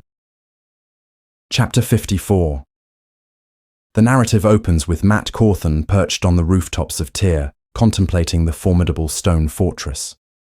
He acknowledges the foolishness of his position, reflecting that sensible people are often too boring to bear.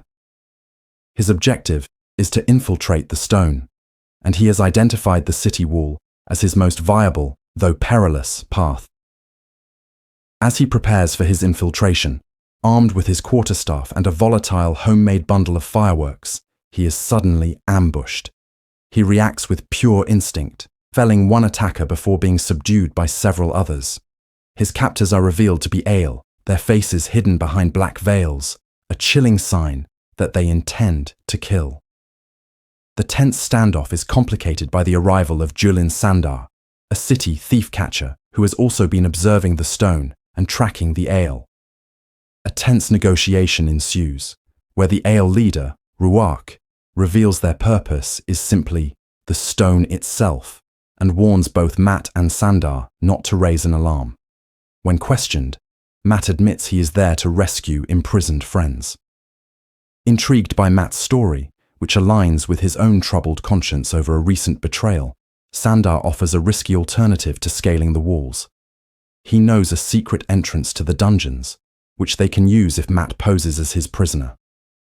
As the Ale melt into the darkness to begin their own assault on the fortress, Matt agrees to Sandar's plan, but decides to first create a significant diversion.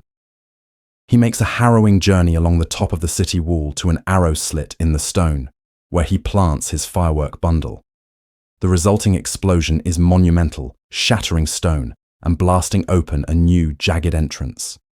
Inside, Matt and an astonished Sandar, who initially suspects Matt of channeling, are immediately set upon by confused defenders of the stone. They fight their way through the initial wave of soldiers and deeper into the fortress, battling Tyran High Lords roused from their sleep as alarm gongs echo throughout the stronghold. Throughout the chaos, Matt relies on his uncanny luck, while internally denying any heroic motivations for his actions. Simultaneously, other forces are converging within the fortress. A brief glimpse shows Rand al'Thor moving with grim determination through the corridors, ignoring the chaos. He is singularly focused on his goal, reaching the crystal sword, Kalandor, which lies in the heart of the stone, and finally ending the hunt he has been subjected to. The perspective shifts to Egwene, Elaine, and Nynaeve, who awaken bruised and powerless in a barren cell deep within the stone. They are being held by the Black Arja, and an Aes Sedai shield prevents them from touching the One Power. They realize with dawning horror that they have been captured not for themselves, but to serve as bait for Rand. Desperate and seemingly without options, Egwene proposes a daring plan. She still possesses her twisted stone ring, a ter'angreal that allows entry into the world of dreams, Teleran Riod. She theorizes that while she is shielded in the physical world, she might still be able to channel within the dream. Entering the dream world, Egwene finds her theory is correct. She is able to draw on the One Power and immediately confronts Joya Beer, one of her Black Arja captors, who is also in the dream near Kalandor. In a stunning display of newfound power and ruthlessness, Egwene shields Joya within the dream, effectively trapping her, and begins to exact a measure of revenge for the beating she endured. Her actions reveal a hardening of her character, though she is disturbed by her own capacity for vengeance, resolving to find a way to rescue her friends. Elsewhere, Perrin Ibarra stalks through a dreamlike version of the Stone of Tyr within the Wolf Dream. Guided by the Wolf Hopper, he is hunting for Fael. He fights his way through phantom guards to a locked room where he finds a vision of Fael, naked and bound in chains to a stone altar. As he rushes to free her, raising his hammer to shatter her bonds, she smiles at him and then fades into nothingness, leaving only the empty chains behind. Undeterred by the cruel vision, Perrin's resolve only hardens, and he vows to continue his hunt, his human and wolf natures merging into that of a relentless predator. Chapter 55. What is written in prophecy? The chapter commences with Rand al'Thor stepping into the cavernous heart of the stone, a chamber he recognizes from his prophetic dreams. He moves among colossal redstone pillars toward his destiny, the sword Kalandor, which hangs suspended in the air, radiating a light that seems to summon him. Yet, as he approaches, Rand is consumed by doubt, questioning whether he is truly the prophesied dragon reborn or merely a pawn for the Aes Sedai, a man spiraling into madness. His internal conflict is interrupted by a figure emerging from the shadows, a white-haired man Rand knows from his nightmares, who identifies himself as the Forsaken Baelal. Baelal taunts Rand with his knowledge of the captured Egwene, Nynaeve, and Elaine, threatening to twist them into servants of the Shadow. He attempts to psychologically manipulate Rand, urging him to take up Callandor and fight for his life and the lives of his friends. Refusing to be goaded, Rand channels a blade of pure fire and engages the Forsaken in a desperate duel. Baelal, a true master of the sword, systematically overpowers Rand, his own blade of black fire driving Rand backward in a tightening spiral toward the very weapon he hesitates to claim. Just as Baelal prepares to deliver the final fatal blow, Moiraine Sedai strides through the surrounding chaos of battle. With a wordless, shocking display of power, she unleashes a bar of white-hot energy that completely annihilates the Forsaken. Her victory is short-lived. From the highest shadows of the chamber descends Baalzamon, who incapacitates Moiraine with whips of black lightning before turning his fiery gaze upon Rand. Baalzamon declares his intent to claim Rand's soul, having twice failed to recruit him to the Shadow. In a final, desperate act, Rand throws himself toward Callandor. As his hand closes on the hilt, an immense, overwhelming torrent of the One Power surges through him, a force so great it threatens to scour his very existence away. He barely manages to find a precarious balance on the razor's edge of control. When Baalzamon flees by twisting reality itself, Rand, now the hunter, follows him through the newly formed portal. The narrative shifts to Egwene, who navigates the dream world of Tel'aran'rhiod in search of a way to free her friends. She discovers the dream form of their captor, the Black Aja sister Amiko Nagoyan, dozing at her post. Egwene cleverly weaves a shield around Amiko in the dream, correctly guessing it will affect the real world. Upon waking, however, she finds that while the shield holding them captive has weakened, it has not broken. She realizes she must re-enter the dream, despite her profound exhaustion, to finish the task. Meanwhile, Mat Cawthon and the thief-catcher, Juilin Sandar, have located the dungeons. Mat discovers the physically paralyzed Amiko, who can do nothing but beg for help as he takes the cell key from her belt. He frees the three women, only to be met with their frustration rather than gratitude, as they were in the middle of Egwene's plan.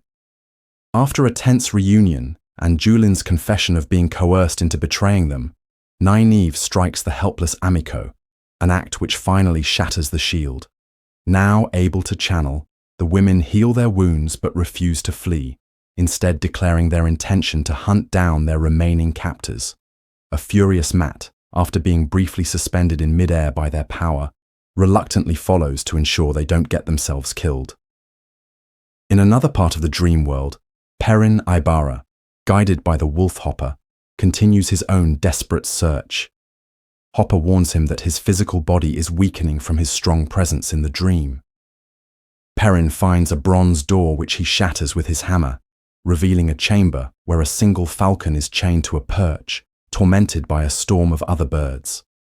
Enduring vicious attacks, Perrin fights his way to the perch and snaps the chain. He awakens in the physical world to find Fael tending to the very real wounds he sustained in the dream, his quest finally successful. The chapter culminates with Rand's pursuit of Baalzamon. He chases his enemy through a surreal, shifting version of the stone, where reality itself is a weapon. The very air and stone are twisted against him, but wielding the immense power of Callandor, Rand instinctively counters every attack, restoring balance as he runs. The chase leads them back to the heart of the stone, where Rand finally corners his foe. He plunges the blade of light into Baalzamon's chest. The Dark One's avatar dies, revealing the body of an ordinary, mortal man. Standing over his fallen enemy, amidst the chaos of the still raging battle, Rand finally accepts his identity. He raises Callandor, unleashes its power into the sky, and declares himself the Dragon Reborn, bringing the fighting to an instant halt as both Aiel and Tyrian soldiers kneel before him. Chapter 56, People of the Dragon. The chapter begins at dawn across the city of Tyr, where the populace awakens from a powerful, shared dream. Throughout the city, people speak of witnessing the dragon battling Baalzamon within the impregnable heart of the stone. As they look towards the fortress itself, their dream is given form. A new banner flies from its highest point, depicting a sinuous, serpentine dragon with a lion's mane and scales of scarlet and gold. The streets erupt in a raw display of emotion as people recognize the fulfillment of the prophecies. Their shouts echo through the city, a chorus proclaiming Rand al-Thor as the dragon reborn. From a high vantage point inside the stone, Matt Cawthon observes this adulation with profound disbelief. He is still grappling with the new reality of Rand's identity and power. He has seen Rand only once, striding with the crystal sword Kalendor in hand, flanked by a formidable guard of veiled Aiel, who call him He Who Comes with the Dawn, and trailed by the surviving Tyren High Lords. Matt's perception of the Aiel is further complicated when he sees their clan chief, Ruark, calmly reading a gilded book, an act that shatters Matt's own prejudiced assumptions about the warrior people. The focus then moves to a grand chamber where Moiraine confers with Egwene, Nynaeve, and Elaine. After briefly discussing Perrin's precarious situation, Moiraine produces a stunning artifact found within the stone, a perfectly intact, unbroken seal from the Dark One's prison. This discovery is analysed as being critically important, a stark contrast to the broken seals that were present during Rand's previous encounters with his enemy. Feeling ignored, Matt interrupts their esoteric discussion, voicing the central question of the prophecy. How could their small, disparate group possibly be the legendary People of the Dragon destined to conquer the stone? This question prompts the chapter's titular revelation. Ruark steps forward and explains a deeply guarded Aiel secret.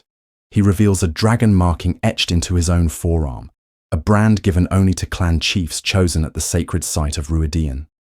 He declares that the Aiel are the true people of the dragon, a truth so profound and hidden that it leaves even Moiraine momentarily speechless. Believing the conflict is over, Matt expresses his relief that Rand has finally killed the Dark One. Moiraine delivers another, more terrifying correction. What Rand killed was the body of a man, not the Dark One. The entity they knew as Baalzamon was likely the immensely powerful Forsaken Ishamael. The true Dark One remains bound, but with 3 of the 7 seals now broken, the world is in greater peril than ever. Before they can fully process this, they are interrupted by the arrival of Berilan, the imperious First of Mayenne. She haughtily delivers a parchment from a mysterious and impressive woman, a message that is revealed to be from the Forsaken Lanfear. In it, Lanfear claims Luz Therin as her eternal possession, and chillingly entrusts him to Moiraine's care. Moiraine uses this final, horrifying development to remind a dismayed Matt that as a Tavaren, his role is far from finished, and there is no escaping the destiny the pattern has woven for him.